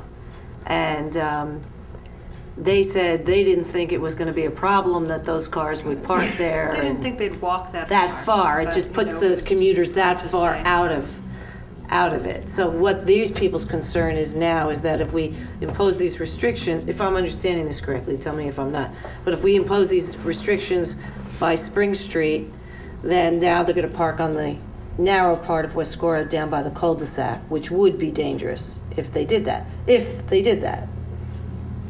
If they did that. That's in the trade, that's called migrating the problem. Right. Something I'm a little bit familiar with. So you're thinking that would happen? Generally, that's what happens when you put a sign that migrates. It migrates to the point where, in this case, if it's commuters, they make a mental decision that it's a little too far to walk. It is. It's commuters. But not a safety issue. Well, it would be if it was on that part of, if they migrated to Weskora, I could see that as a safety issue, yeah. So what would you do then if that happened? Well, if it was a safety issue, if it was an established, proven safety If it caused a safety issue, then obviously we'd have to revisit it. Right. But you know, as often happens in the village, you know, I'm sure you know, you have to sort of, you know, sometimes you do something and then you watch Wait and and see see. what happens. Right. And obviously we're not going to stick with it. I'm just curious, though, now, though, if the problem migrated and created a safety hazard, would it take from June to November to establish it? Well, or would you react immediately? In all fairness, or would you react immediately? The reason we didn't do it during that, it's not like we have been discussing this for hours every night from June till September. What we were doing was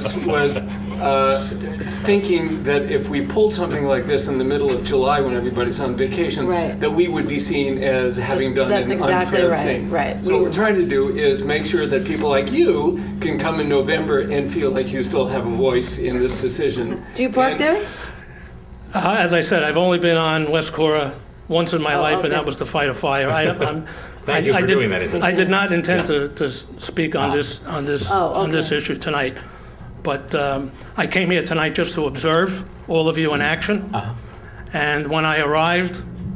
There was 100 people in the room? And you thought we were really rock stars at that point. Exactly. However, I asked the gentleman what was going on. Although my son graduated from Pleasantville High School, I don't remember ever seeing anything like that. And any time the youth are involved in community service, I think it's a wonderful thing, and I think it's a wonderful thing that you did. So I was really, at first I thought I was unlucky by just coming to observe tonight, but like those young kids, I learned something tonight. Well, that's great. That's Thank very you. nice of you. But now that I'm up here... Talking about this issue. Now that I'm up here, you mentioned parking tickets. Patty, I think you'll be interested in the story. When I opened my mail tonight, it was from the controller of the city of Troy, New York. And when I saw that, I knew something was amiss. I used to work in Albany, and I may have been in Troy in 1978. I don't recall ever being in Troy since then. But somehow, I got a notice of a parking ticket. From 1978? Parking ticket, get it? Unbelievable. Okay, from May with my license plate on it. So tomorrow, I can only imagine, it came at 5 o'clock, I can only imagine what it's going to be like dealing with that bureaucracy, since it's my license plate that's on the ticket. Anyway, here's why I'm here today. Okay? Skytop Drive, a beautiful home was built at 71 Skytop Drive. Well, I wonder if any of the other... I don't mean to take more of your time, but we probably should finish the Weskora matter. Okay, I'm sorry. And then I'd be... Don't walk all the way back. Sit right there. And then as soon as we finish that, we'll have you right back to hear about your specific issue. So... But Mr. Swazi brings up a good point because, you know, obviously, and Brian, you brought up a great point too. It would not take us that long to be this, because this is a valid point, and this is one that I was worried about. I just thought it was pretty sure that they wouldn't walk from Weskora to park their car. I mean, do we agree about that? I mean, Well, how much farther is it? Another block or two? It's another block, right? I mean, if they're, especially if they're going to get down. Well, I mean, originally, as I say to my kids, they either will or they won't. So, and we'll find out, you know, I mean, it doesn't take, let's not do a traffic study or a walking study. Let's just, you know, if we decide to go down this road, let's do it with the caveat that we'll keep an eye on it and see what happens. And the neighbors, I'm sure, will let us know. I mean, the issue, we had originally discussed the notion of limiting the parking only in the first block of Weskora, that is the block closest to Pleasantville Road. And then in conversation with the neighbors about this issue and the possible notion of it migrating to the next block, we included the next block up to Spring Street. So to go past Spring Street would put these commuters who typically park there another block and a half past where they currently park. Whether they would do that or not, I don't know. The safety issues that these residents point out are safety issues that could be created at any moment, at any time, because this is unregulated parking in that area. Right, but typically it doesn't happen because the neighbors try to avoid it. But we're not restricting it on this area. It's not restricting it, it's No, just, right? there's 1 hour during the workday when you can't park there, which means Right, we're doing it on that part of Weskora? not on the narrow part. Right, not in front of, the like, not concern near the is- Schulmans and the Commons, The right? concern is those 5 cars have moved down there. Okay, but it's not currently,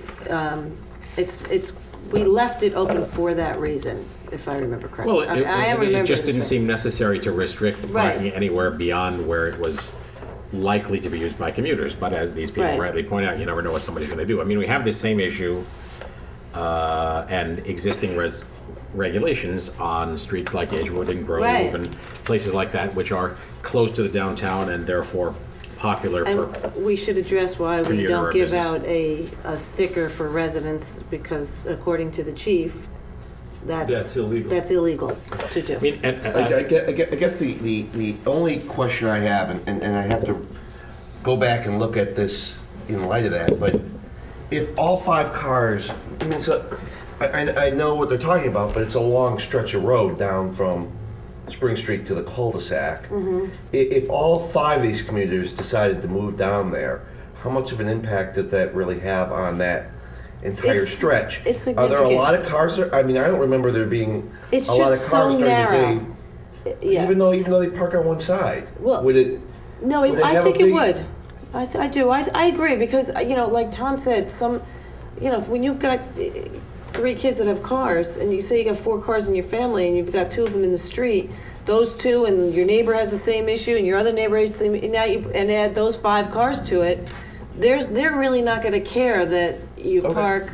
You're staggering your parking. I never considered that to be I never looked at that end of the road with these comments in mind. Nor did I. So I live on a road like that. It occurs to me that 5 cars along that entire stretch of Weskora, from where the park ends down to the cul-de-sac, can't possibly have the kind of impact that we're worried about, unless, of course, something's changed down there that I've just not haven't looked at, in which case I think it's worth taking another look at it and just making sure. But I think the other side of the coin is that we can always change direction on this and just cancel it. I think the real problem, actually, and I tried to raise this, and it wasn't going anywhere at the time. The real problem here is prohibiting parking on both sides of the street at the same time. That means all the cars on that street, both sides, have to vacate.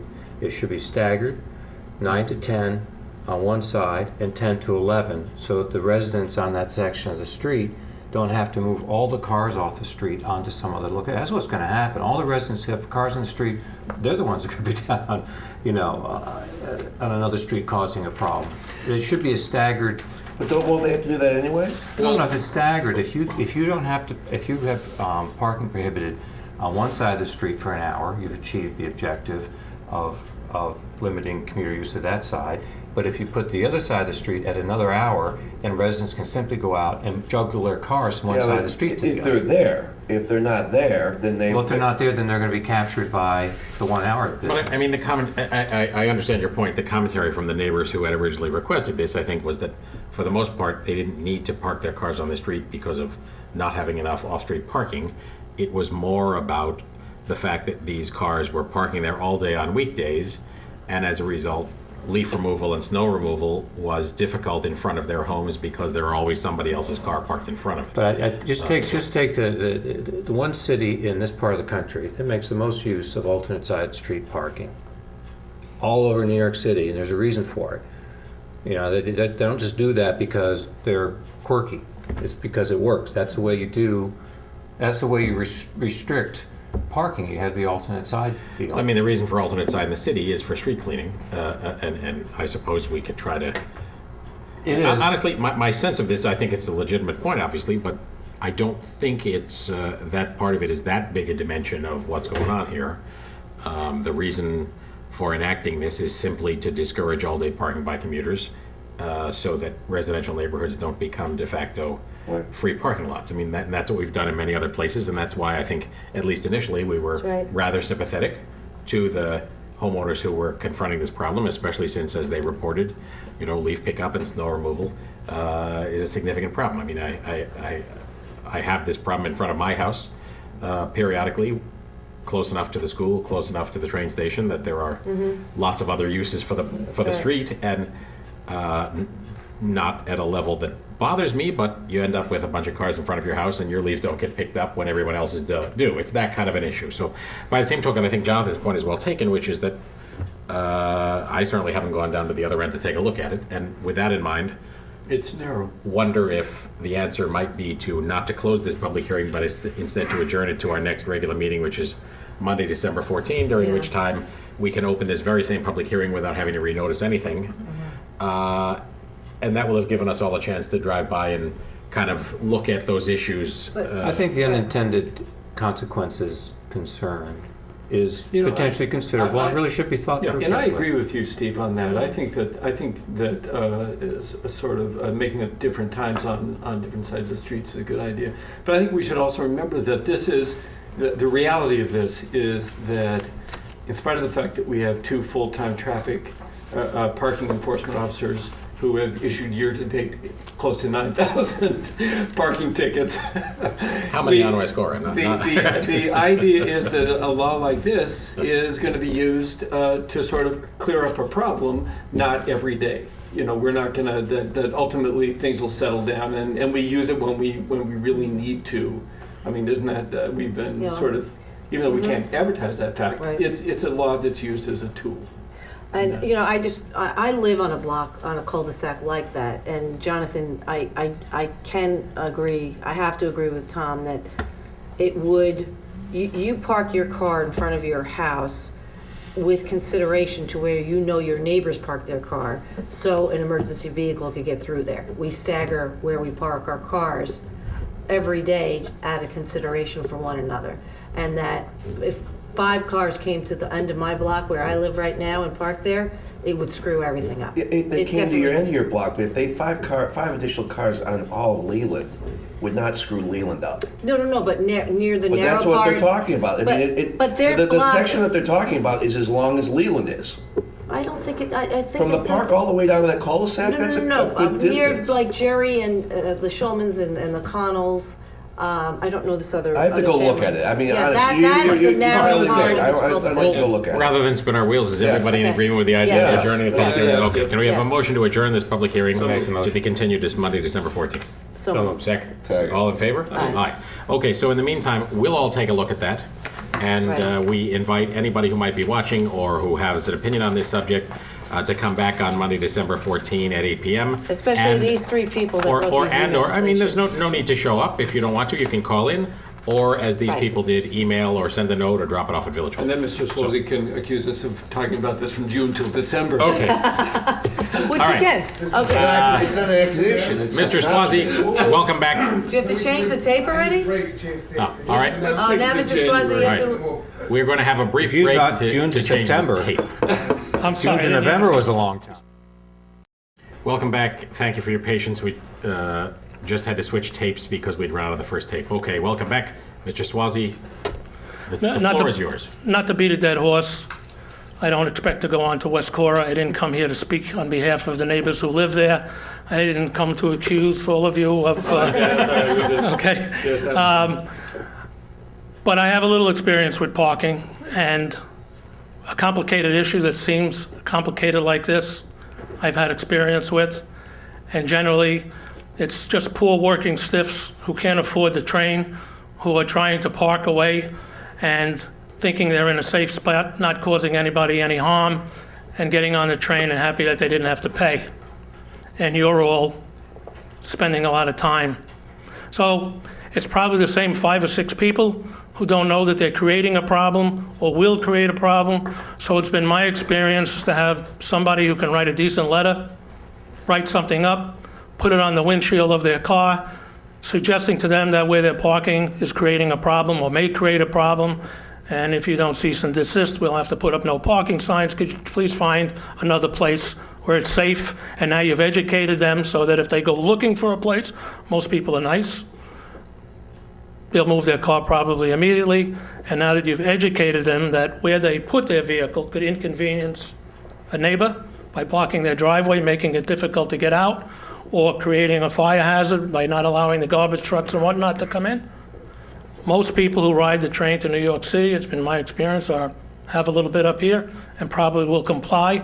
And if they can't find a place that's far enough away, reach into their pocket and pay for the parking. And you won't have to put up signs and you won't have to spin your wheels.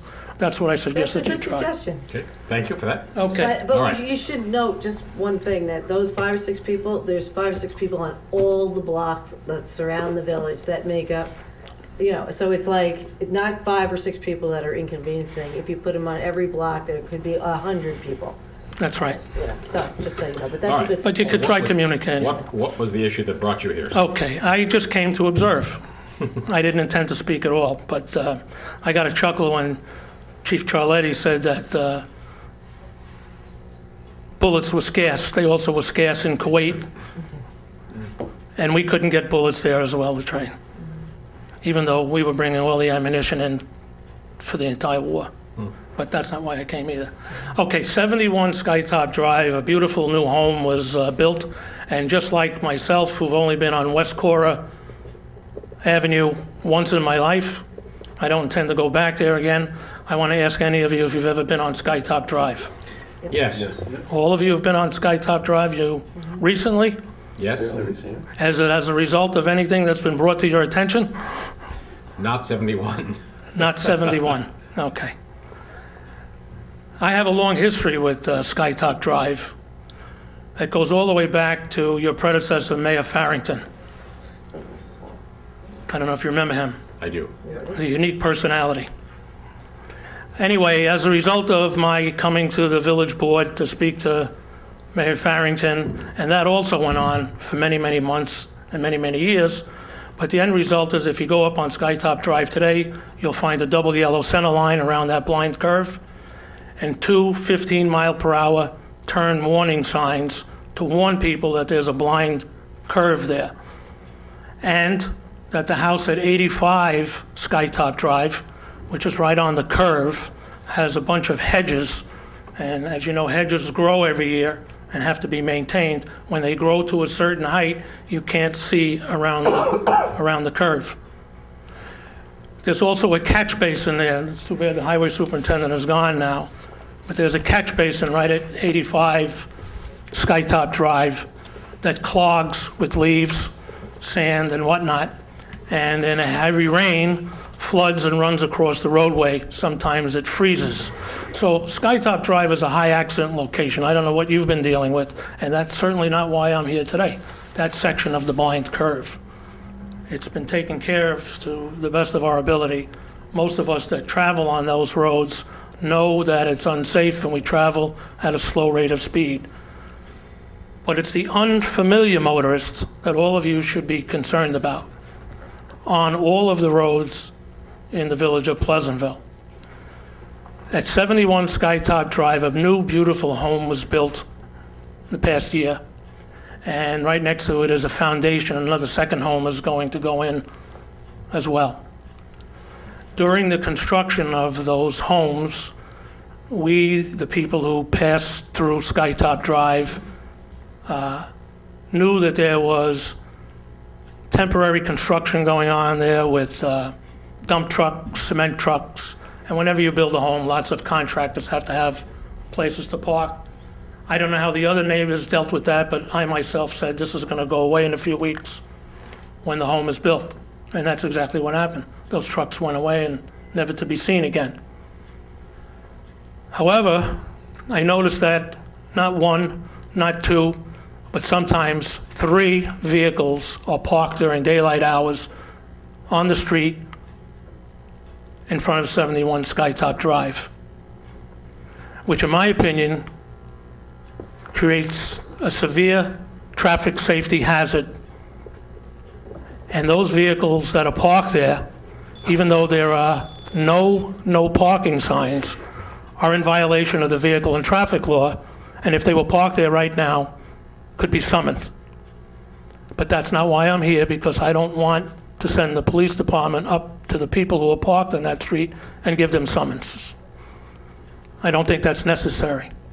But before I came here, I went to the police department downstairs to report what was taking place in front of Skytop Drive, and they were nice enough to send an officer up there, and I thought the problem was going to go away, but it didn't. So that necessitated me a couple of weeks later to come in and have a visit with Chief Chiarlitti. And I got the impression from talking to Chief Chiarlitti that the police department has been aware of this for a while. And he gave me a piece of information that I have no reason to believe is not true. But he told me that someone who lives in this new home unfortunately requires medical care, medical personnel to come in because there's apparently some type of disability of someone who lives in that house. Now, hearing that, I became extra sensitive to the plight of that family, if that's true, and not wanting to put any hardship on them by having these people summoned. I left the office with the chief saying that I would scout through the area to see if I could find and recommend some safe places for these folks to park. And I did that. Directly across the street and up one house, there's an empty house that's for sale. And during the construction phase, a lot of the construction workers park their cars in that driveway of a house that's unoccupied, has 2 driveways. So that was one suggestion, to contact the real estate brokers or the owners of that house to see if temporarily they could permit these healthcare workers, because I don't know if this is a permanent thing or just a temporary injury that it's going to go away eventually, that maybe the folks who live in that house or the former neighbors would give permission to those healthcare workers to park in that driveway. So that was one suggestion. The second suggestion was that if the police department is aware of these violations and did nothing about it, and I don't mean summonses, but if there were a head-on collision were to occur on that street, since the village is on notice by me that this is a safety hazard, then the village's liability would be out this far. Now, the only way that you can see this problem is to go there during the daylight hours and to observe it yourself. Here's the situation. The street is very narrow, hence the need for the double yellow line. When you put the yellow line down, that creates a travel way. So that's a violation to park in a travel way. That's why no signs are necessary. Normally, you would just go around a vehicle that's parked in the street, whether it's on Weskora or whatnot. If you have adequate sight distance and somebody is there, you can safely go around it. But at Skytop Drive, when you come from my neck of the woods, from the Oak Ridge section, when you observe these 2 cars and sometimes 3 parked there, you have no choice but to come to almost a full stop and say to yourself, what do I do? Do I back up and go home? Or do I cross over the double yellow line and proceed at a very slow rate of speed because she can't see the vehicles coming up the hill, who might be coming up, if they're an unfamiliar motorist, might be coming up at a high rate of speed and hit me.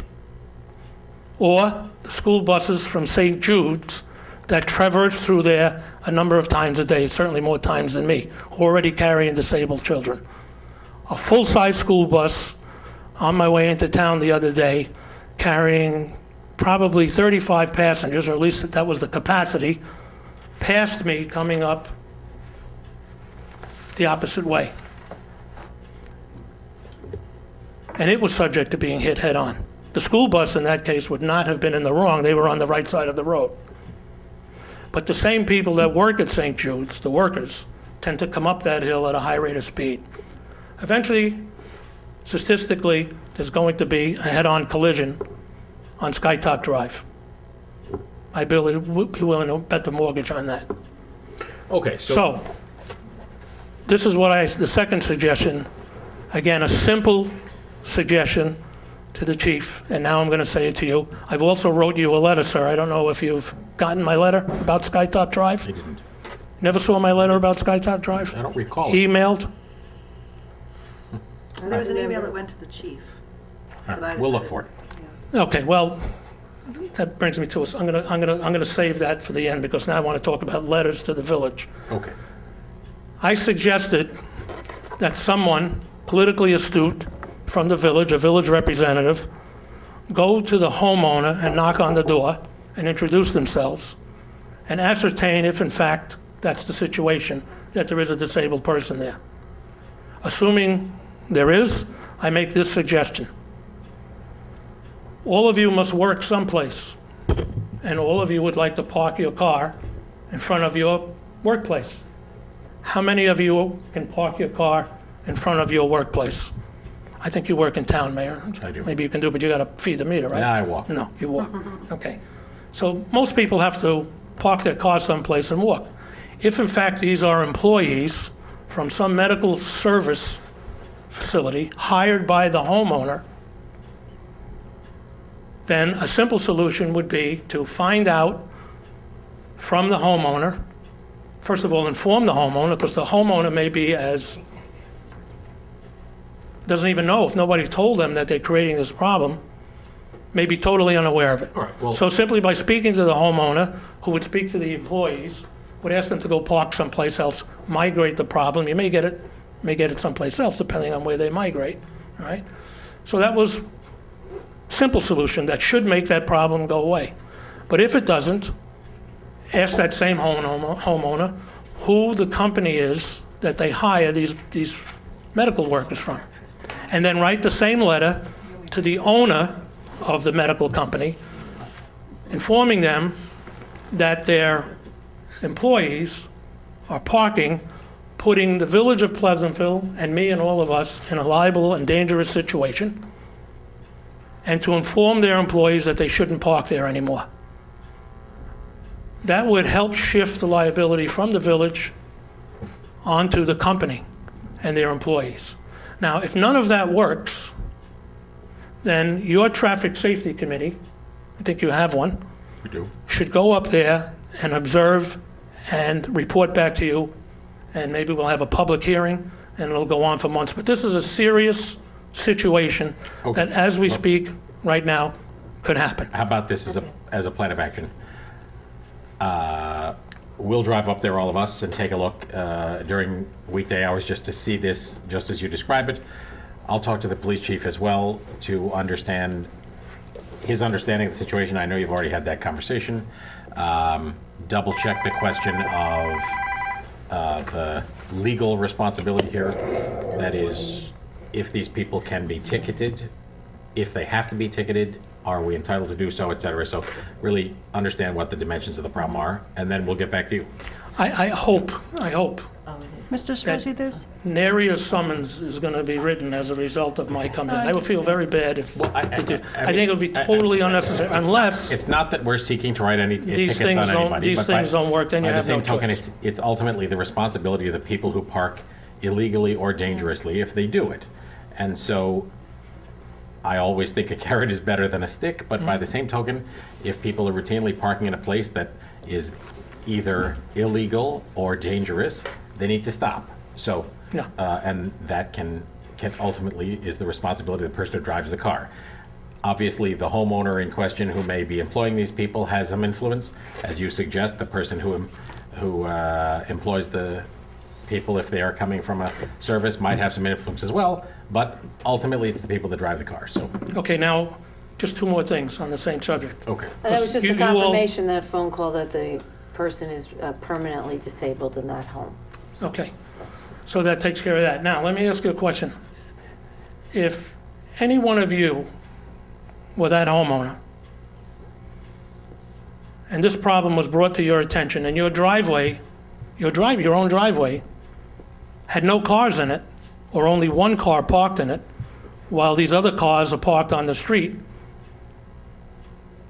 what would you do if you were that homeowner? Look, I mean, I don't think we can speculate about what the motivations are of these people. If somebody's parking in the street illegally or dangerously, they need to stop doing that, and we need to get them to stop doing it.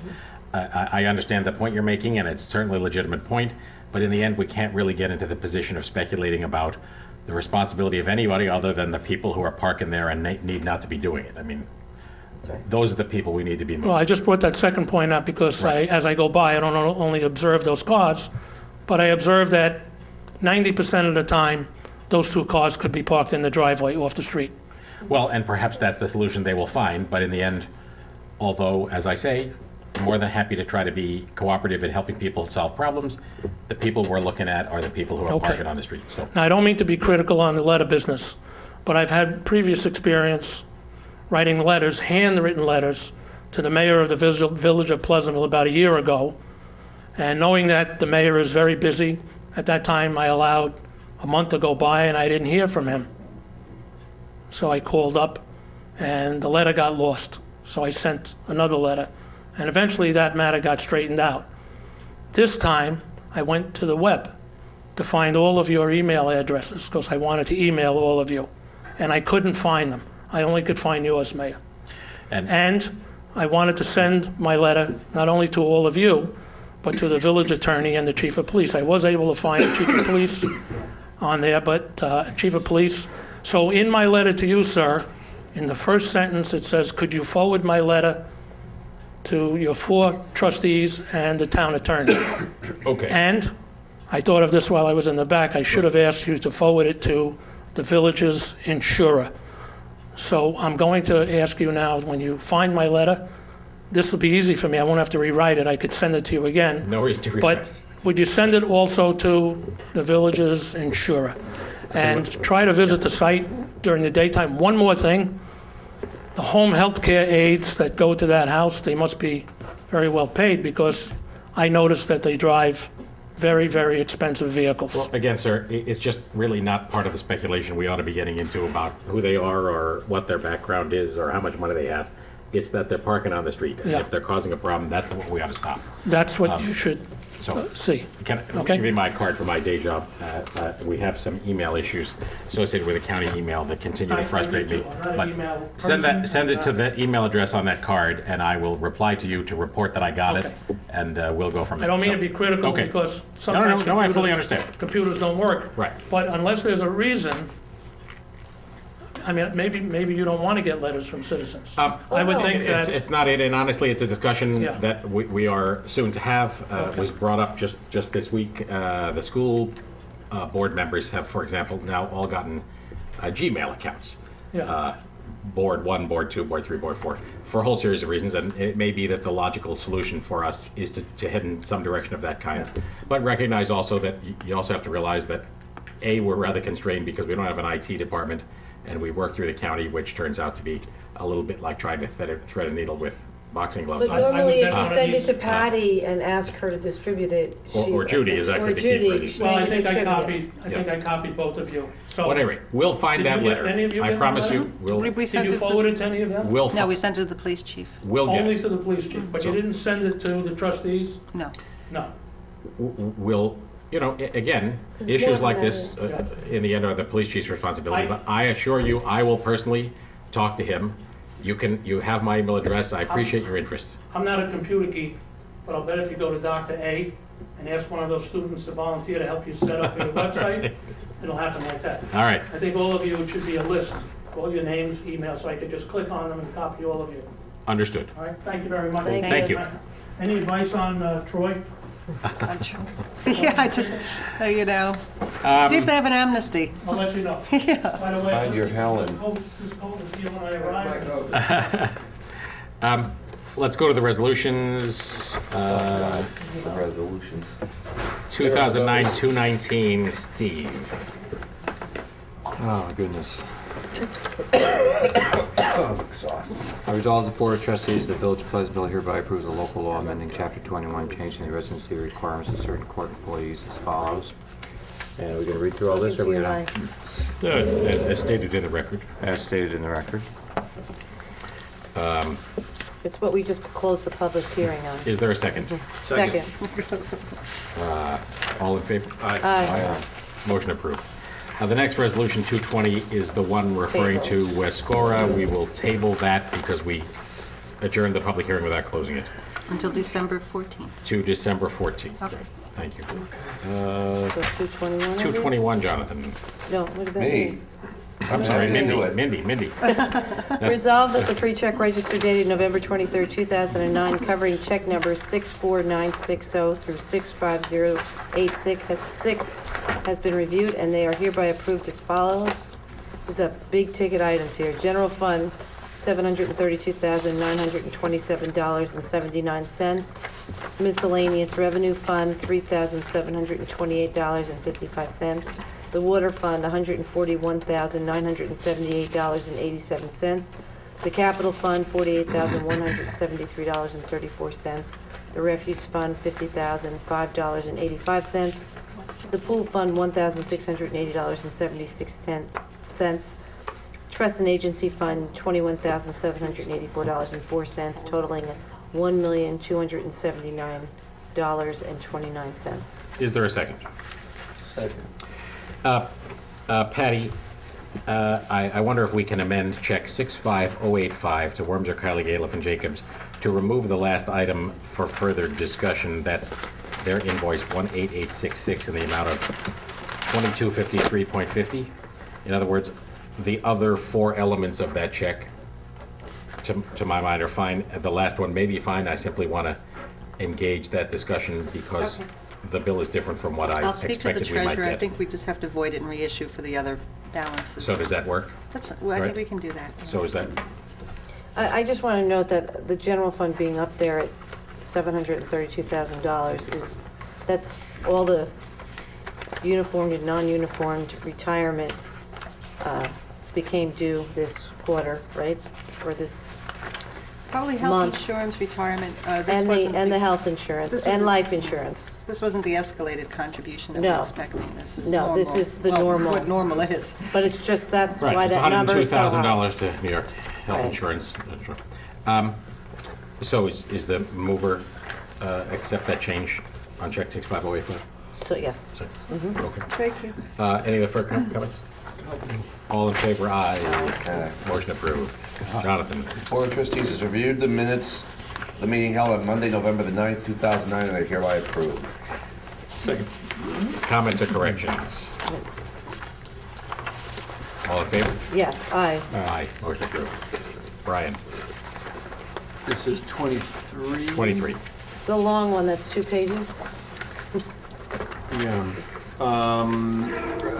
Resolved that the Board of Trustees of the Village of Pleasantville hereby approves the following budget amendments.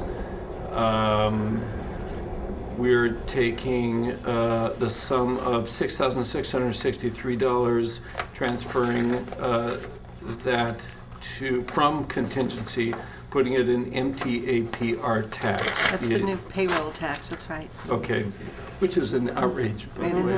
That's Just true. an outrage. It is an outrage. Myself. And here I work, I walk to work, and I'm paying that tax. An outrage.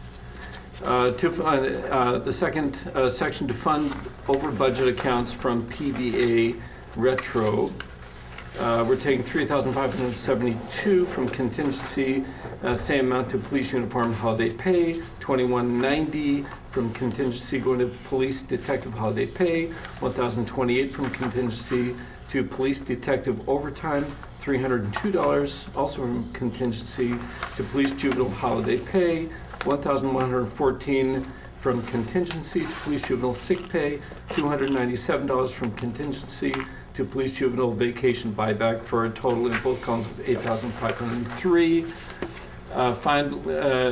Next, to fund change order number 1 for Bedford and Pleasantville Road streetscape improvements, $27,516 goes from civic space to from the same amount to Bedford Road project. Then $260,934 goes from grants, federal and state, and that goes to $260,934 to the Bedford Road project. Then $355 goes from the music festival budget line, and the same $355 goes to music festival overtime. And finally, to appropriate general fund balance to cover certiorari judgments, we're increasing by $28,400 to judgments contract services. Is there a second? Second. That first section, 6663, is just funding a tax that we didn't know we had because it had been instituted during the fiscal year. The second part, 8503, funding up over budget counts from PBA, is retrospective expenses associated with the new contract, Patty? That's correct, yes. You want to continue just a quick description? Yeah, the change order for Bedford Road, we approved that a while ago. This is just moving that money from one capital fund to another to allow the extension of granite curb all the way up to the bridge, heading out toward Pace University on Bedford Road. The other item, Roselle Park Neighborhood Improvement, this is just establishing the block grant fund that we had received. We received $260,000 in a grant. We're just accounting for it now in our accounting system, charging it to the Bedford Road project. So that basically increases the budget on both sides of the budget. That's the federal block grant that we received, $260,000. The next item is just taking in some additional revenue from the music festival that came in.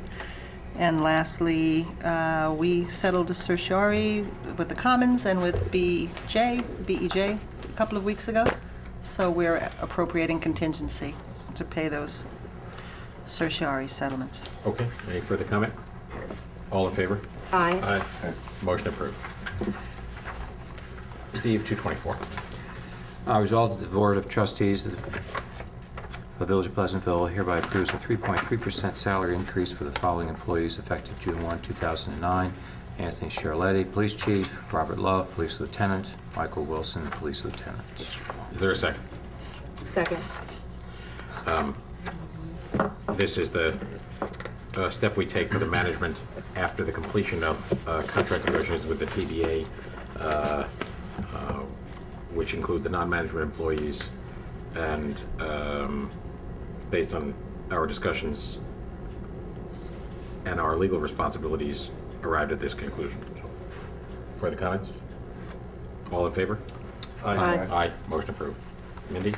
Resolved that the Board of Trustees of the Village of Pleasantville hereby authorizes the village administrator to sign the Inter-Municipal agreement with Westchester County with respect to solid waste and recyclable disposal as per the terms set forth in their agreement dated November 23, 2009.